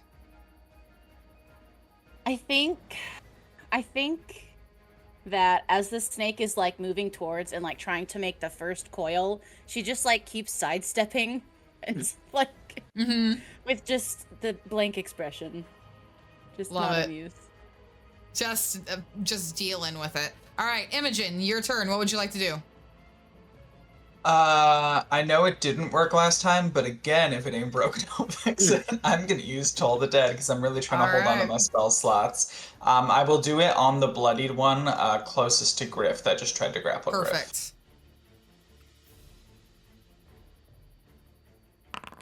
Fail. Go ahead and roll that damage. Damn. Absolutely. Okay, we've got 3 points of damage coming in. It's not gonna be quite enough, but you watch this spell knock this snake's head around a little bit, and it's probably close to being exterminated. Anything else with your turn, Imogen? I don't believe so. I think that's gonna be it. All right, Griff, you are up. What would you like to do? I'm gonna punch him again. This is I love keep it. going. It's like that TikTok I sent you. It The is average exactly. monster. I punch him. I kick him. I punch him punch. again. I kick, I punch. That hits. That hits. Hooray! You punch. Oh my god, absolutely. You just ask, Griff. 7 points of damage. Griff, how do you want to do this? I think I just like grab the snake like by the head and just toss it back into the water. I love it. You pick it up and swing it around, and it goes flying into the nearby pool. Awesome. Anything else with your turn? Yes, I'll walk over to this one and bonus action. I kick him. Kick him. That hits. Hooray! Hooray! Hell yeah, 3 points of damage. Oh, whoa, 7. All right, let me add another 4 to that because I already added the 3. I forgot you have Savage. Oh, wow, you bloody him too. Griff runs over, kicks this constrictor that's attempting to bite Cassian right off of him. Awesome. I think that's the end of your turn, right? Yeah, that's it for me. Awesome. Okay, well, you've just triggered his attention and he's going next. So he is going to attempt to bite you. Fangs flash and a 10 to hit Griff. That's not gonna do it. Cassian, it's your turn. What would you like to do? Oh, Griff, it is good to see you here. Okay, I'm going to back off. I'm gonna disengage. Okay. Just move over here towards Kohira. Okay. That's it? That's it. Love it, Violet. Nice it's your melee turn. fighting. Oh, Cassian, I love you. Okay, so I am. Violet does not want to really get any closer, is how it looks. So she's probably gonna go here and Eldritch Blast again. It's great to fight from a distance. Absolutely. Go ahead and blast them. That is my favorite spell. I love it. I will never get tired of it.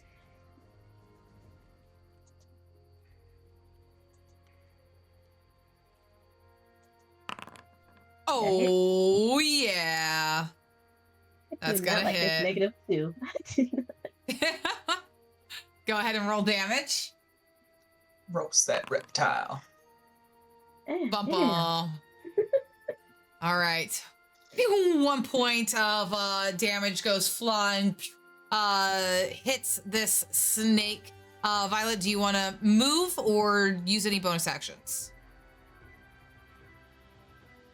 I'm just going to maybe get right here. All right, yeah, that's it. Okay. Cool. With that, Kohira, it is your turn. What would you like to do?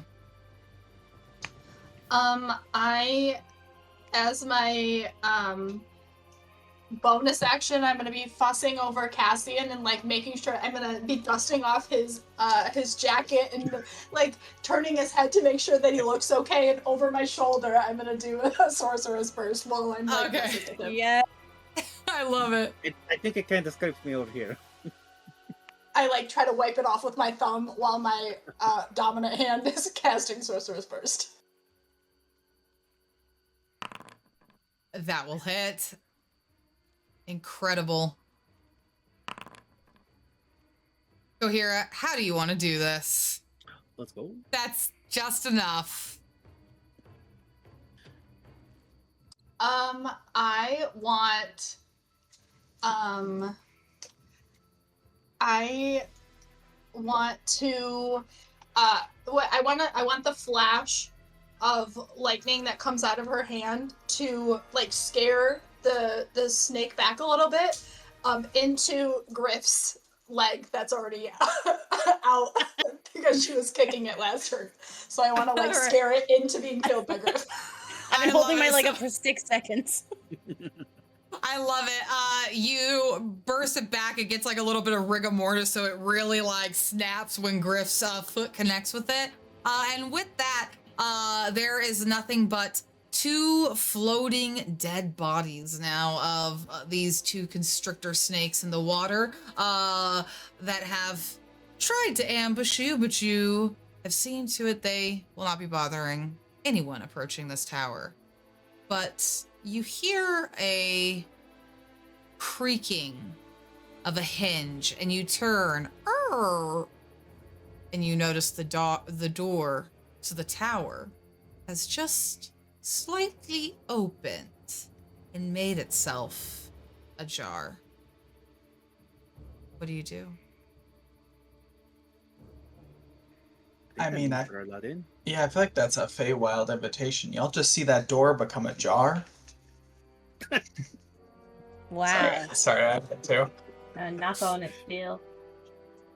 Okay, let's do this. So who's your best friend, Griff? Who's this guy? You can't say that. He's not my best friend. He's the Okay. guy I met. I was running from the cops a few years ago. A partner in crime? Oh wow. I mean, enough to remember your name years later, so clearly you made an impression. It's... I think he feels more deeply about it than I do. I think we should just help him out and get out of here. Let him down He's- easy, okay? Yeah, okay. Okay. What does it look like? Have y'all opened the door yet? She yells. It opened itself. Yeah, it seems like they want us in. Violet, you're late, girl. Come on, you're pumped. So crowded. And there's I love it. bodies. And it's nasty. All right, well, I guess we have to go in, and Cassian's just gonna put his hands on Griff's back and just kind of start pushing her in.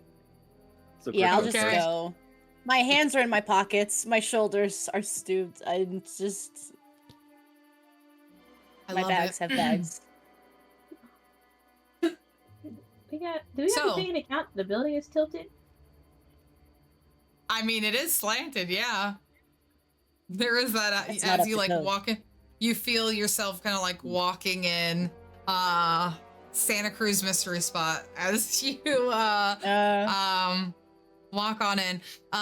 So the floor, go ahead and place yourselves on the first floor here, wherever you would like to be as you enter.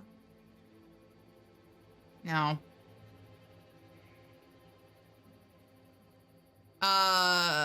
be mindful of possible traps, my old dungeon delvers.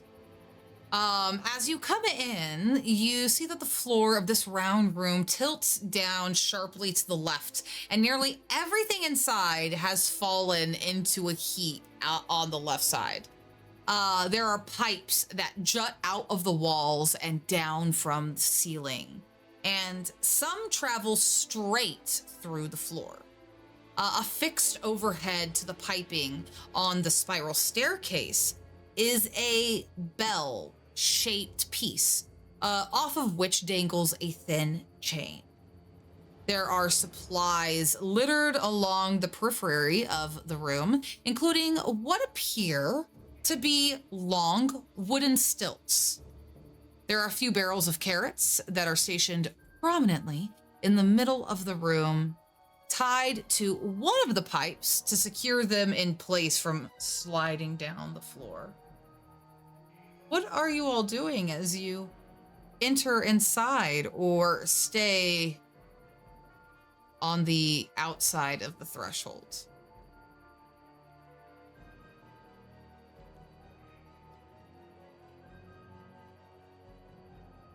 I might start making some stupid decisions. Does anyone want to stop me before I start walking around?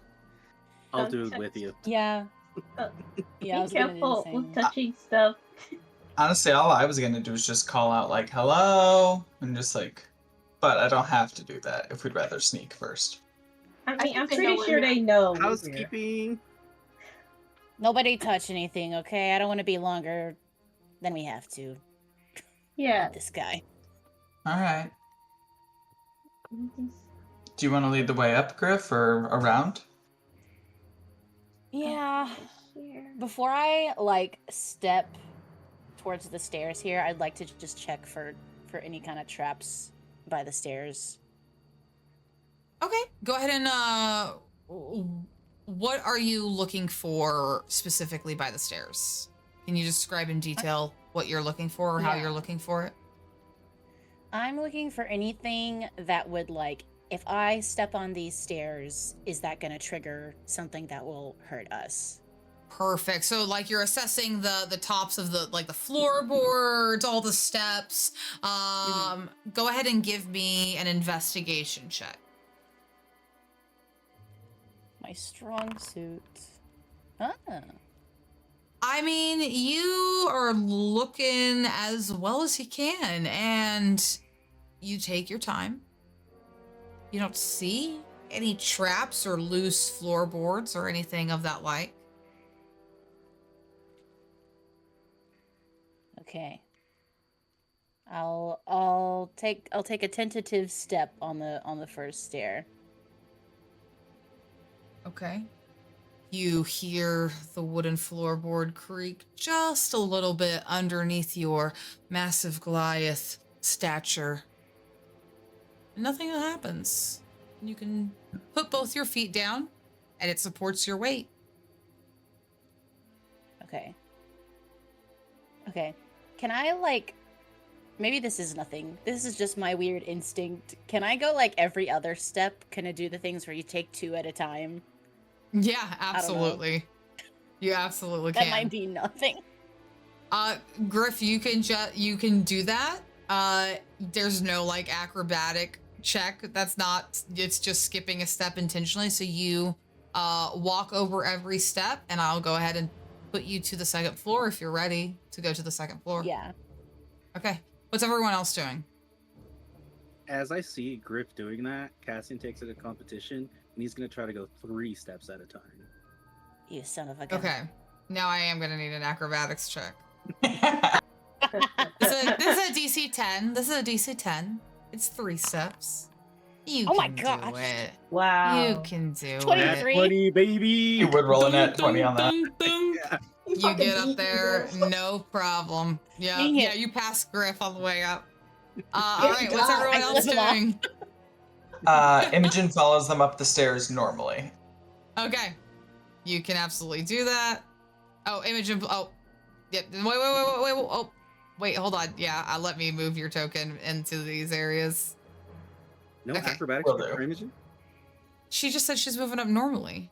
Just regular stairs. She's not And she doesn't have jumping. pots. I'm clumsy, but I could do stairs. All right, Cohere If and it Violet. didn't have what are- pots, she'd have to roll. Can I just do like a quick like sweep? Not like touch, but like a look around the room, like if it was Yeah. spotting anything. Yeah, go ahead and make a perception check for me.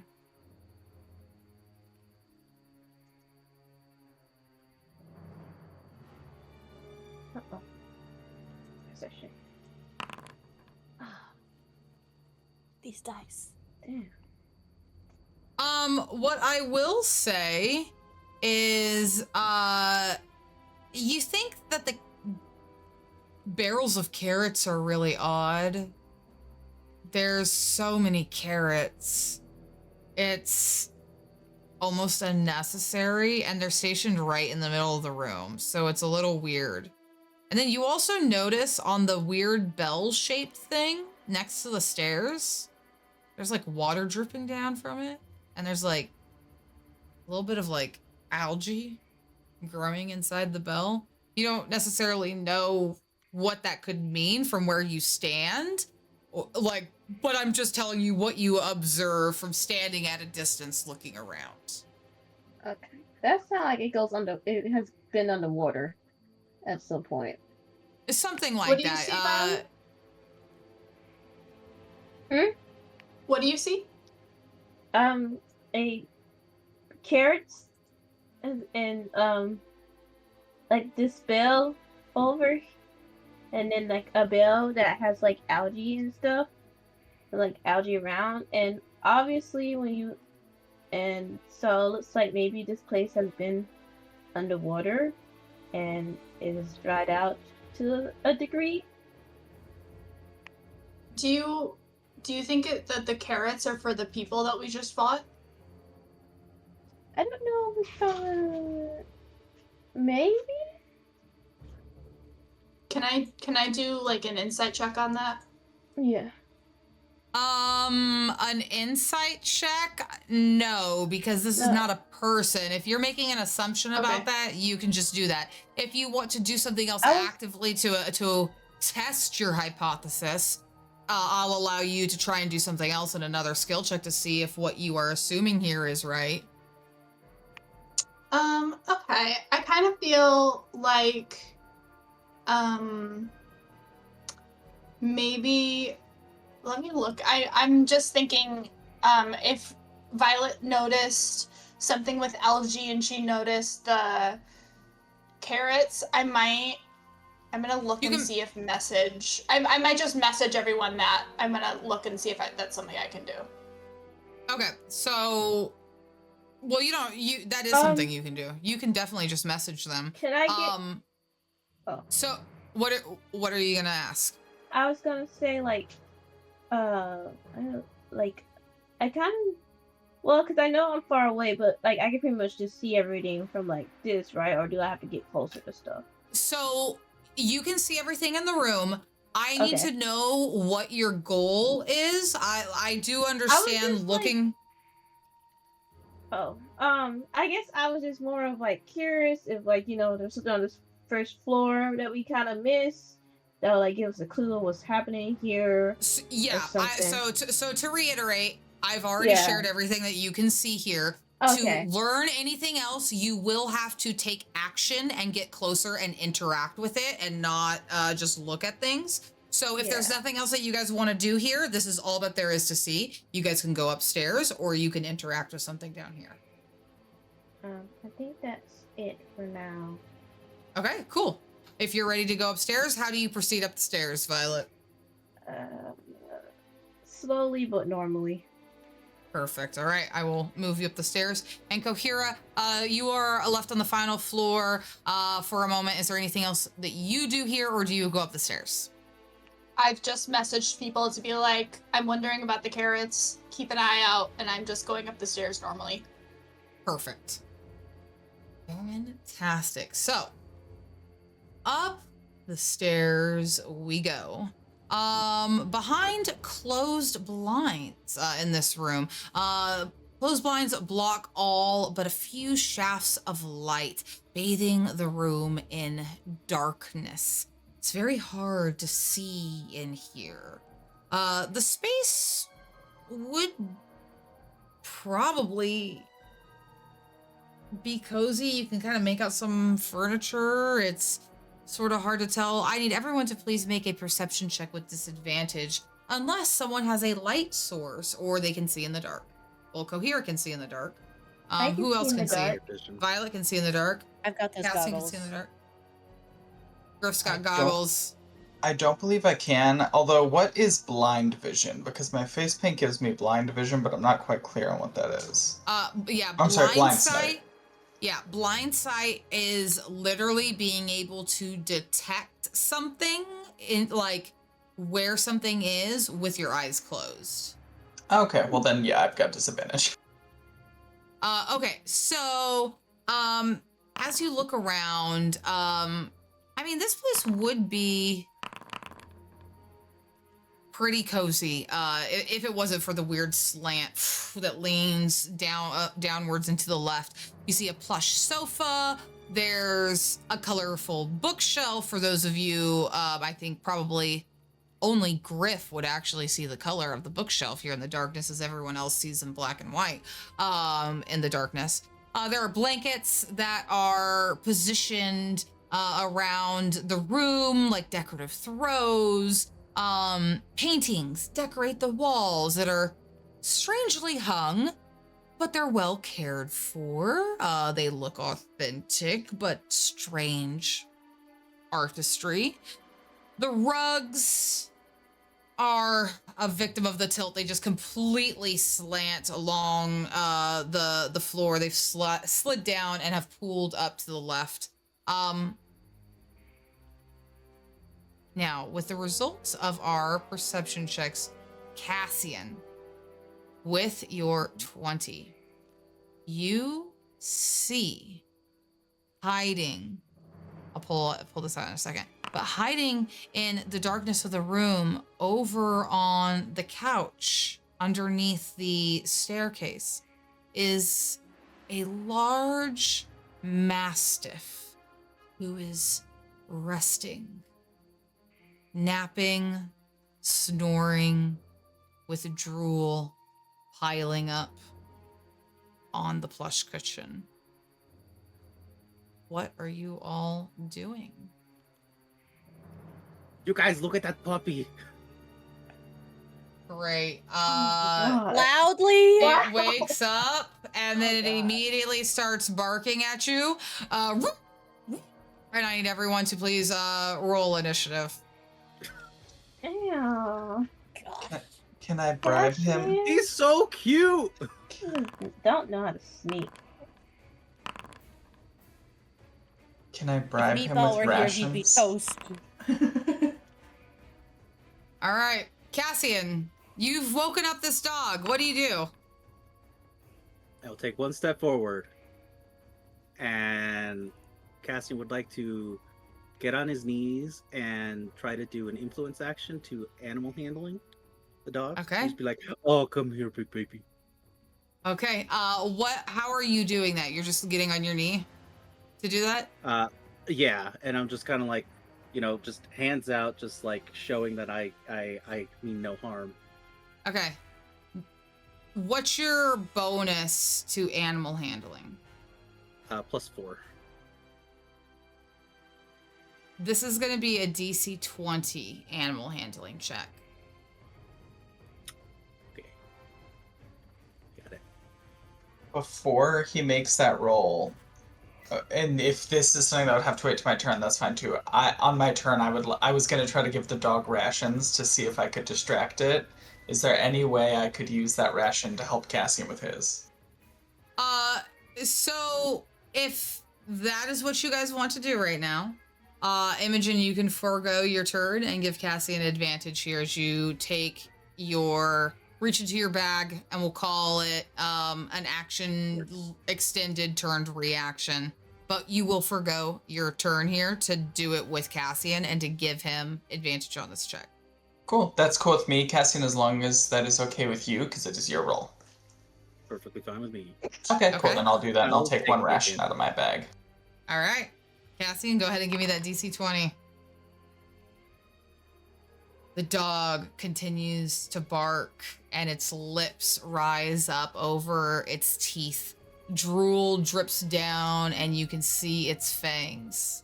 It is a loyal dog and it is territorial. It does not respond. You hear boom, boom, boom, footsteps on the floor above you. Is there anything else you do with your turn? All I got. All right. Imogen, you can move if you want, but you can't take an action. And I'll let you have a bonus action. Sure, I'll just move a little, but that's it. Okay. Kohira, what are you doing in this moment? I want to put the puppy back to sleep, so I'm Okay.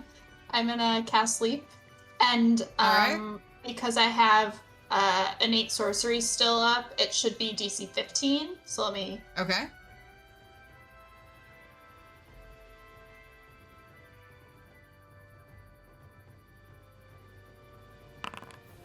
Oh, the dog gets a little drowsy. And he, I'm gonna just roll. I'm gonna roll both of these right now. And I'm gonna roll this one with disadvantage. It does indeed go back to sleep. As the sleep spell takes effect and the dog rolls back over on the couch, you hear the sounds of footsteps moving even more quickly above. Why is this such a long outro for victory music?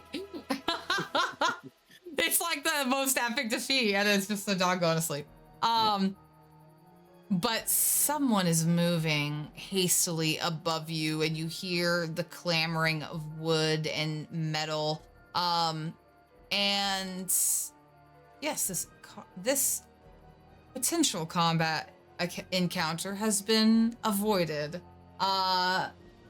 Cassian, it might occur to you in this moment to offer dogs that you don't know treats next time. That might be something you can try to reduce a DC check in the future. Señorita Imogen, you were so smart with that. But it is asleep now. You think I can go pet it? I wouldn't. I would let him keep Don't touch sleeping. that dog. Okay. Good job. And Can I like hide on the stairs? Because I know another person or something is coming down to our floor, right? You don't hear anything coming down, but you do hear movement above you. What is everyone doing? I think I'll sign to everyone else, like, are we still going up? I I think mean, that's so. the only way. Maybe quietly. We want to save him, right? Yeah. Unfortunately, yes. Okay, and then I'll also sign back to Kohira. Nice job. Let's do this quietly. Can I take a magic action to use my Pearl of Power and get back that spell slot? Absolutely. Go ahead and do that.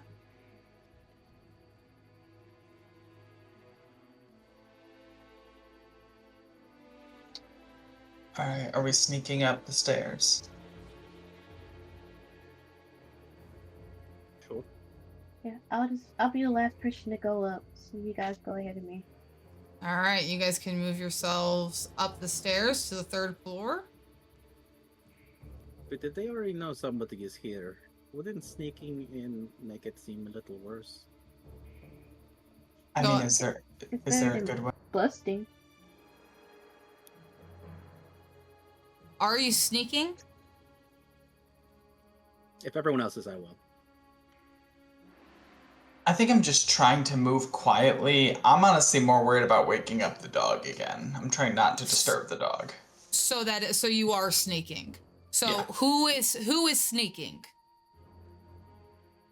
I can sneak. I can't see Oh, sorry. anybody, so I I think need everyone's verbal. sneezing. I think everyone is. Okay, so I need everyone to give me stealth checks.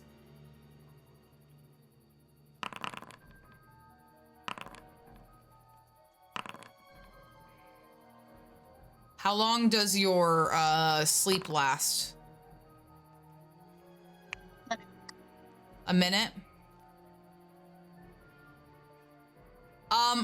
So the only person that passed is Griff. So not super quietly, you thunk thunk thunk thunk thunk walk up the stairs. As you get to the top, you go ahead and move yourselves to the 3rd floor. And then I will say as you get to the top, you hear the dog waking up below. But something else is going to happen here. You walk up quite loudly into a room lit with natural light from a great window. And this room is clearly a kitchen and a workspace combined. The space appears well lived in, with signs of recent use, lots of dirty cups and dirty dishes with food still on them in the sink. And despite the steep angle of this room and the weird hanging oven door that's open, everything looks somewhat like it has its place. Across the room, there is a table that is accompanied by a single chair, and it's dressed with a tablecloth. At the lower end of the room, there's a workbench that is strewn with tools and handwritten documents. I skipped a thing, but also atop of that bright tablecloth with the chair, there is a single pipe that extends upwards to the room that is leaking. The chair that's motioned there, it suddenly scuffs against the wood floor and it moves a slight inch. And you all see this. What are you doing? Did that chair just move? Perhaps it is like the Yeah. door and it wants us to sit down. Can I go check it out? Sure. Can people be invisible in the Feywild? They probably can, right? That feels like it'd be maybe even easier to do it here. Yeah. Go Are sit in the chair. Okay, Yeah, I'm gonna go check it out. Don't sit in the chair. please. Yeah. I will just go and see if I can like slightly pull the chair out. Not even like I'm gonna sit in it just yet, but just like pull it out. Yeah, you can. Guys, I don't know if there was anything in the chair. I feel like if there was, I would have felt it sitting there. As you do this, Imogen, there is a cup on the table that suddenly gets knocked over, and water spills all over the table. If there's a spirit in here, can you ruffle my hair a little bit? A few seconds pass. Your hair does not get ruffled, but the cup suddenly rights itself. And over by the sink, a sponge gets lifted into the air and hovers over to the table and begins to clean and absorb the spilt water before it flies back over to the sink and wrings itself out and sets itself back down on the sink. You guys, this is like a play I saw in Waterdeep about a mouse who went into a castle and there was all these cleaning things. You and your rodents, Cassian. I don't believe it. Oh wait, Oh. actually, you're right. A play What do based rats on look like in rats. the- A play based on rats? No.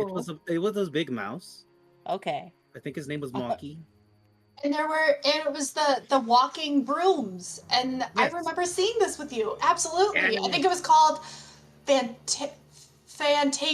Was it Fantasia? Ah, you're so right. Coherent, yes. don't feed into Dunk, his dunk, delusions. dunk, dunk, dunk, dunk. You hear the sound of angry footsteps and suddenly the sound of something striking metal.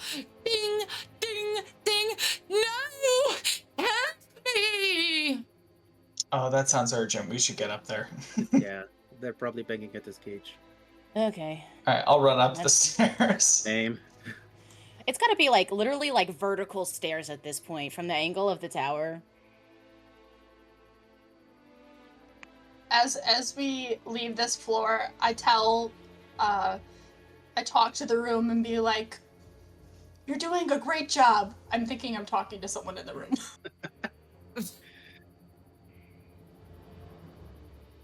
All right.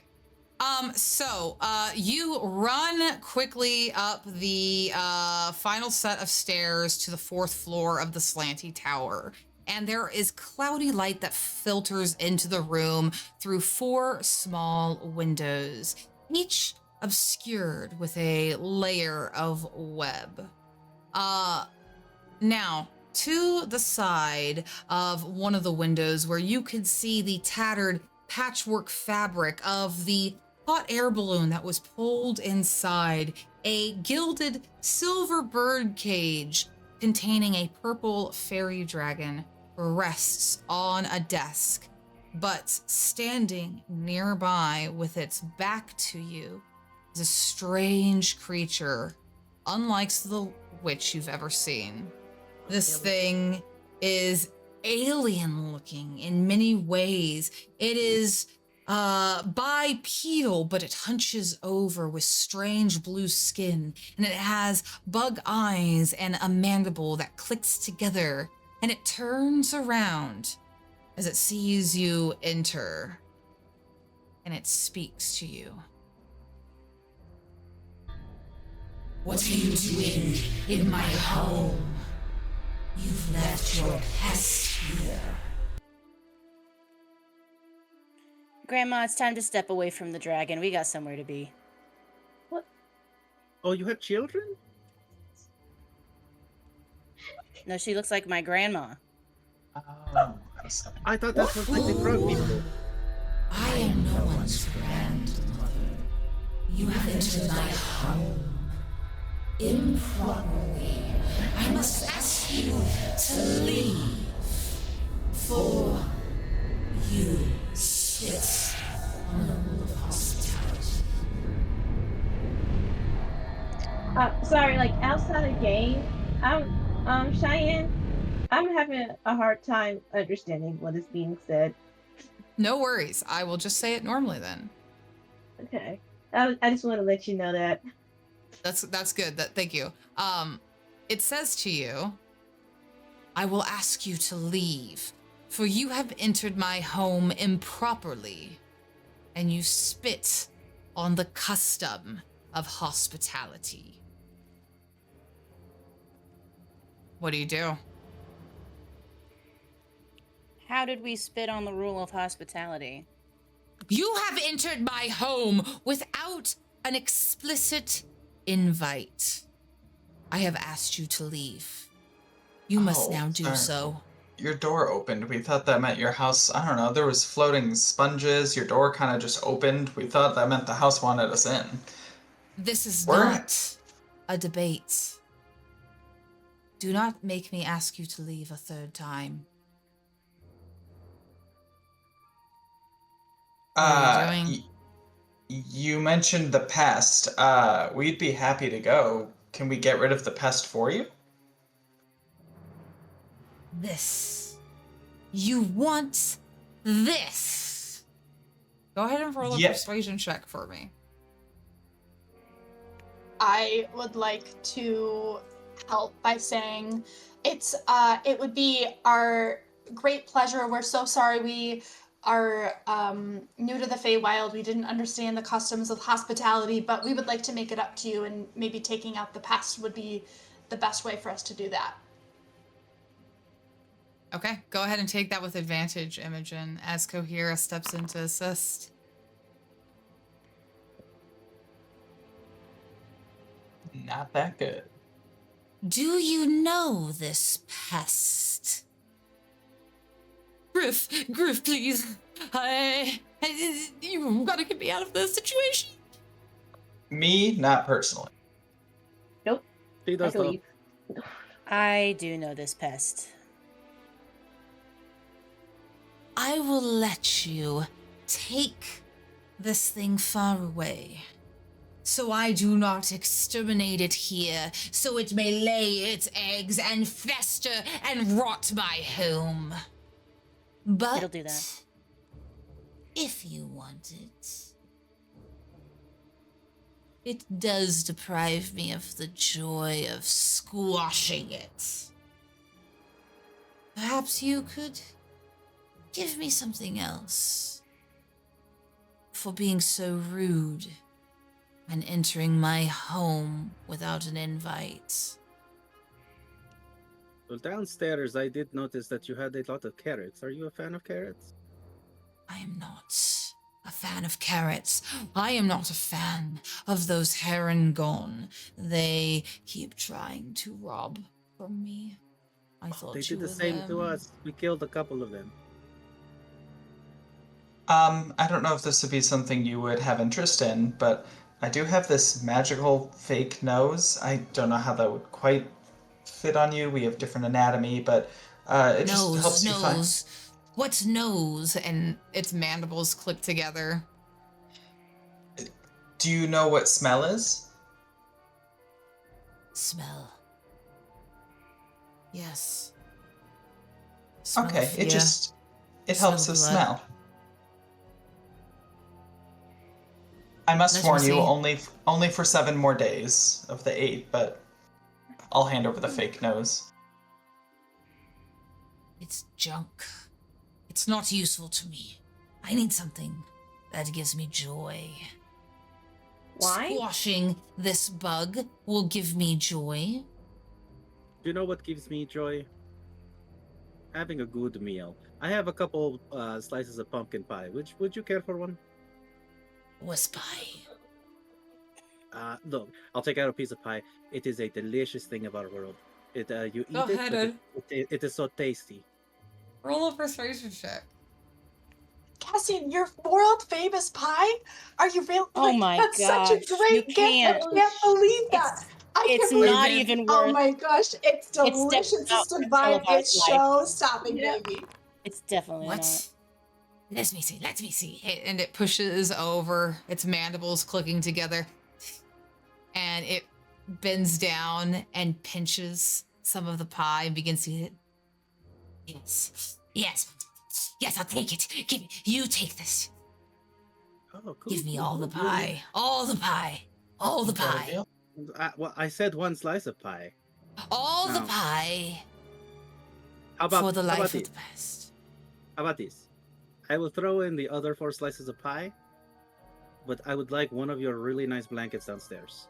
Get out of my house. And you now entered a combat with him. Damn it. I need everyone to add themselves. Yeah. You were right there. Go ahead and add yourselves to the initiative So order. close. I really No, didn't this- think that would be what did it. Elevar has a goatee. You should have taken the deal. I just wanted a blanket. Why you don't need a blanket? Just, It you gets know, cold out there. have to point it out. Elevar, such a twink. That posture, that mustache. Yeah, he. Oh wait, Yeah. actually, the Eder cap is rolling with advantage. So 7. Can I use Also, one of he's my... wearing gauntlets and 7. nothing else. Again, Okay. a twink. So That's 7 it twin is. All right. With that, Kohira, we're gonna kick this thing off. Kohira, what are you doing? Just Oops. confirming, he's gonna kill us. Yeah, he has already asked you to leave his house twice, and he was making a deal, and he was ready to take a deal and make a deal, and the deal was broken, and so now it's hostile. So yes, he's fighting the intruders in his home. Yeah, makes sense. Hey. One more question. We're in initiative. Are we, like, fighting it? And the reason I'm asking is because I'm debating using Charm Person to, like, get out of here before we even start the fight. And it says it has advantage if we're fighting it, but we haven't yet. So I wanted to ask. You are fighting it. You've rolled initiative. You're fighting it. Great. Okay, then I won't do that. I will. I'm gonna go for sleep again. We're gonna try it. Okay.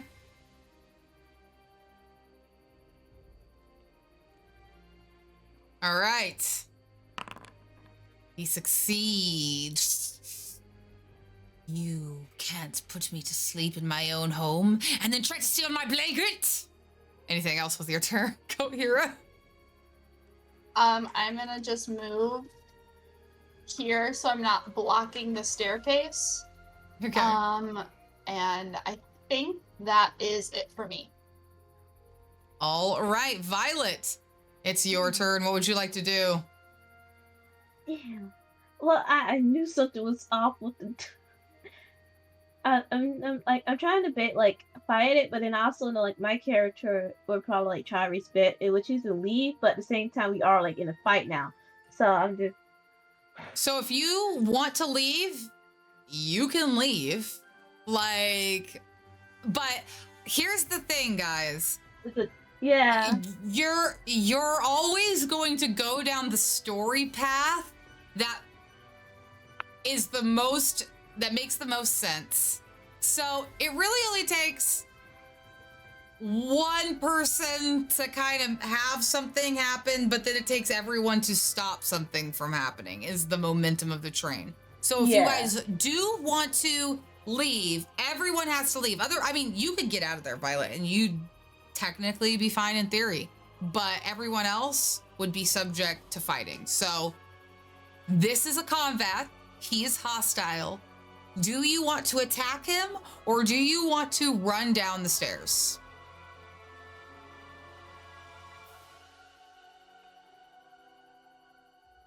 Shoot. I need a decision. Just because there's not a timer up, we still are keeping track of time. Sorry. Okay.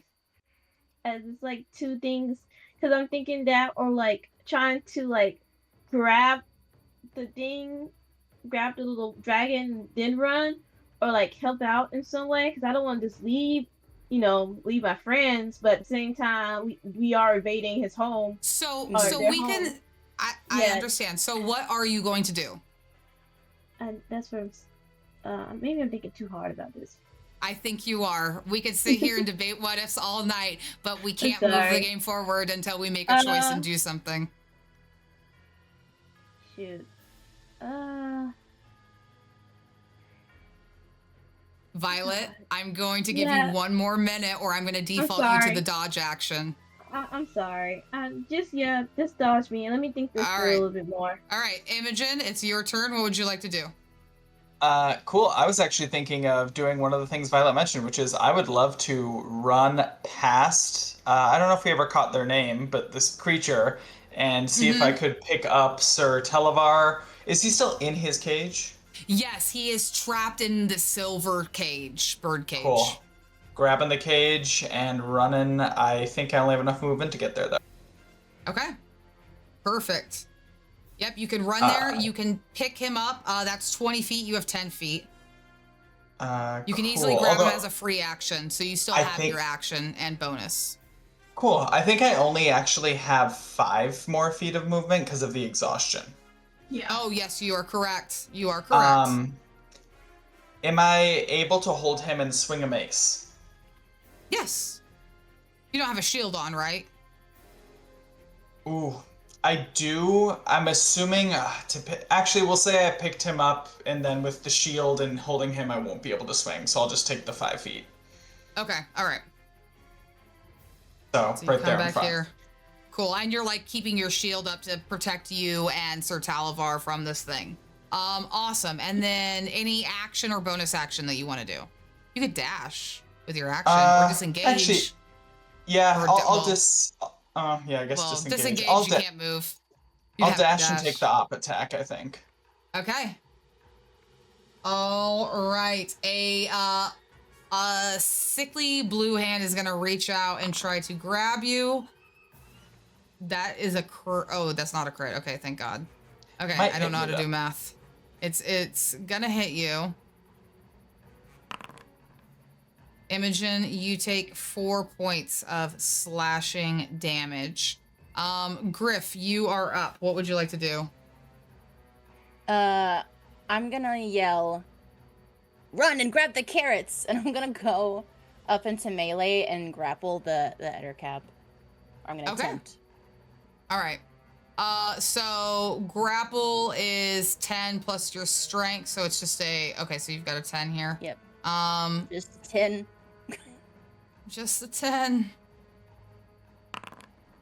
Yeah, he Just makes it. It just makes it. Wiggles out of your grasp without much of an issue. It is his turn next, and I think what he would do. Do I still have my bonus action? Oh, yes.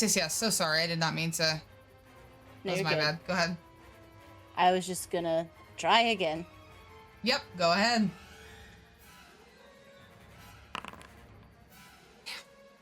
Sorry. Griff is trying to grab this weird thing, and he's really the skin of this creature is so strange. It reminds you of like a snake or a fish. There's like a slimy feel to him where it's like not actually slimy, but it's just like the texture of his skin. And is that the end of your turn now officially? Yeah, I'll just say I'll meet you guys down there. Okay.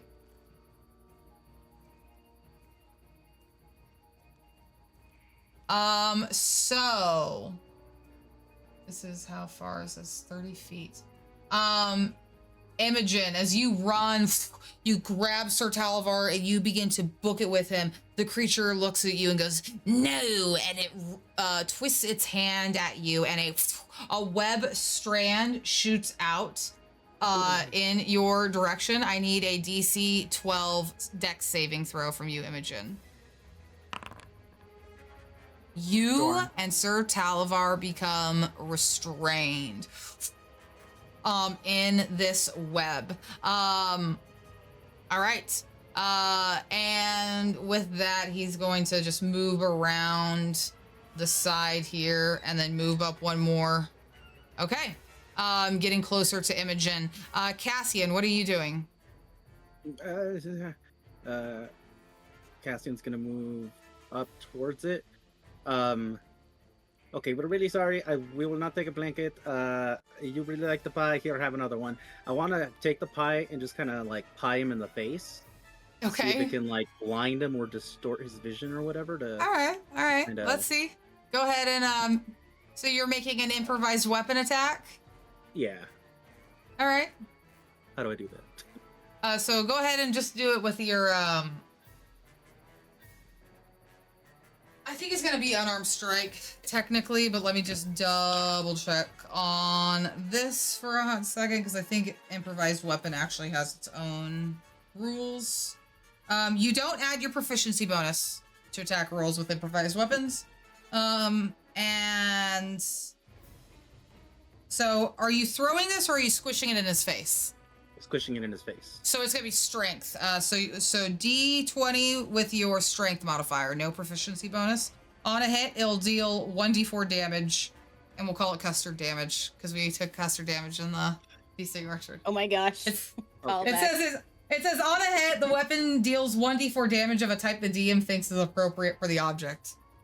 Got it. Okay. I don't have an unarmed strike, but I'm just gonna roll the D20 -1 for the strength. Just roll strength. Oh, you're right. Well, that's what it would have been. Okay, so the pie goes flying, and it lands and squashes on the floor and like skirts, and the thing goes, no, the precious pie. No.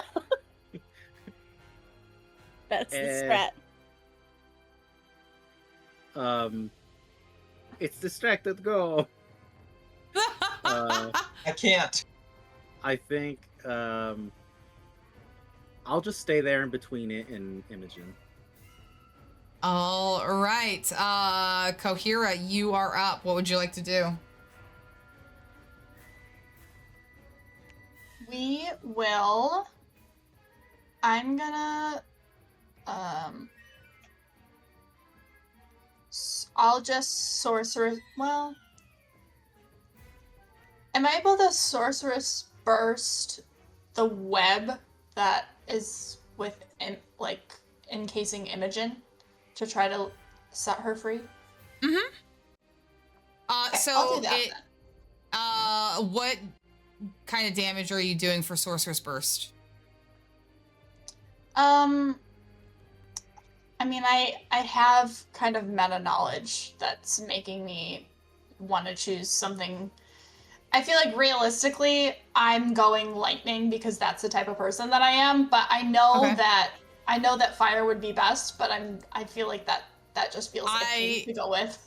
I appreciate you sticking with your element. You may roll this with advantage. That's gonna hit. Go ahead and roll damage. 3 points, unfortunately, is not going to be enough. You watch as the lightning traces up the silky strands, but it doesn't snap all of them loose. All right, do you want to do anything else with your turn?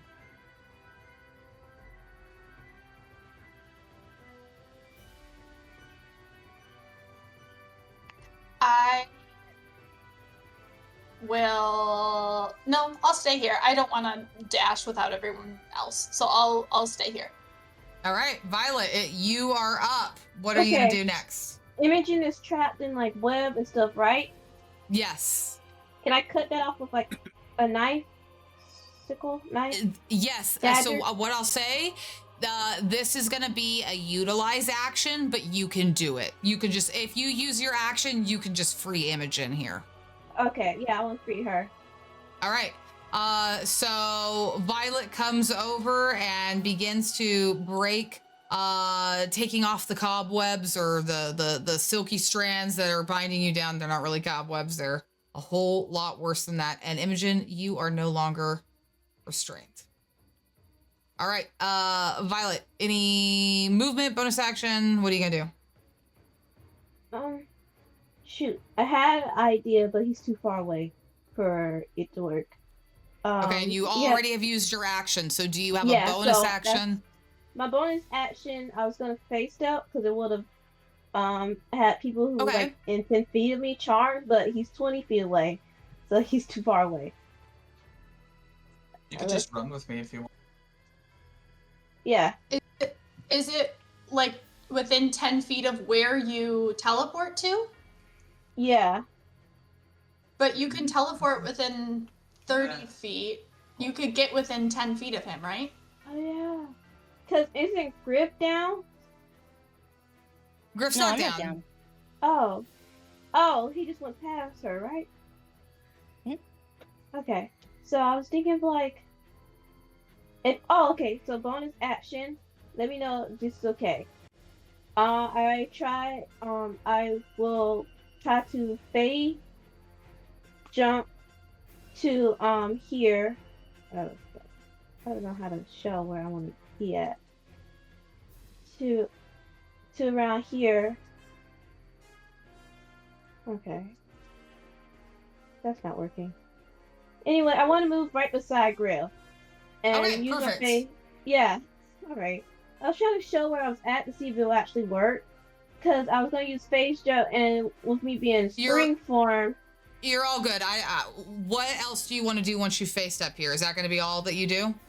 Or what happens when you face up? So when You can't use an action. Yeah, so, but it's part of my bonus action, which with my spring form, it allows me to charm a person or being within 10 feet of me. Okay. Aren't you in fall? No, I am in autumn, So yeah. Yes. which is so, still the same thing. I'm just saying the wrong name. Okay, so yes. You are correct. Okay, so all right, I got this. The wisdom save for your face step is gonna be, what's your intelligence modifier, Violet? My intelligence modifier? Yep. 12 plus 1. It fails, so it does become charmed by you here. Okay. It stops and goes, "Oh, you look like the pumpkin pie." So now we can all leave because it lasts for a minute. As long as no one attacks him, we're good. So let's just take the dragon and get out before it wears off. Is that the plan? Is that what we want to do, gang? Yep. That's what I'm yelling out Perfect. to Yes. everybody. Absolutely. When someone is No. charmed, they're friendly, right? Yeah. Let's not Yeah, touch yeah, it. yeah. We'll just leave. That's semantics. Why are you asking? Charmed is a condition. It's not an attitude. I still want a blanket. No, please.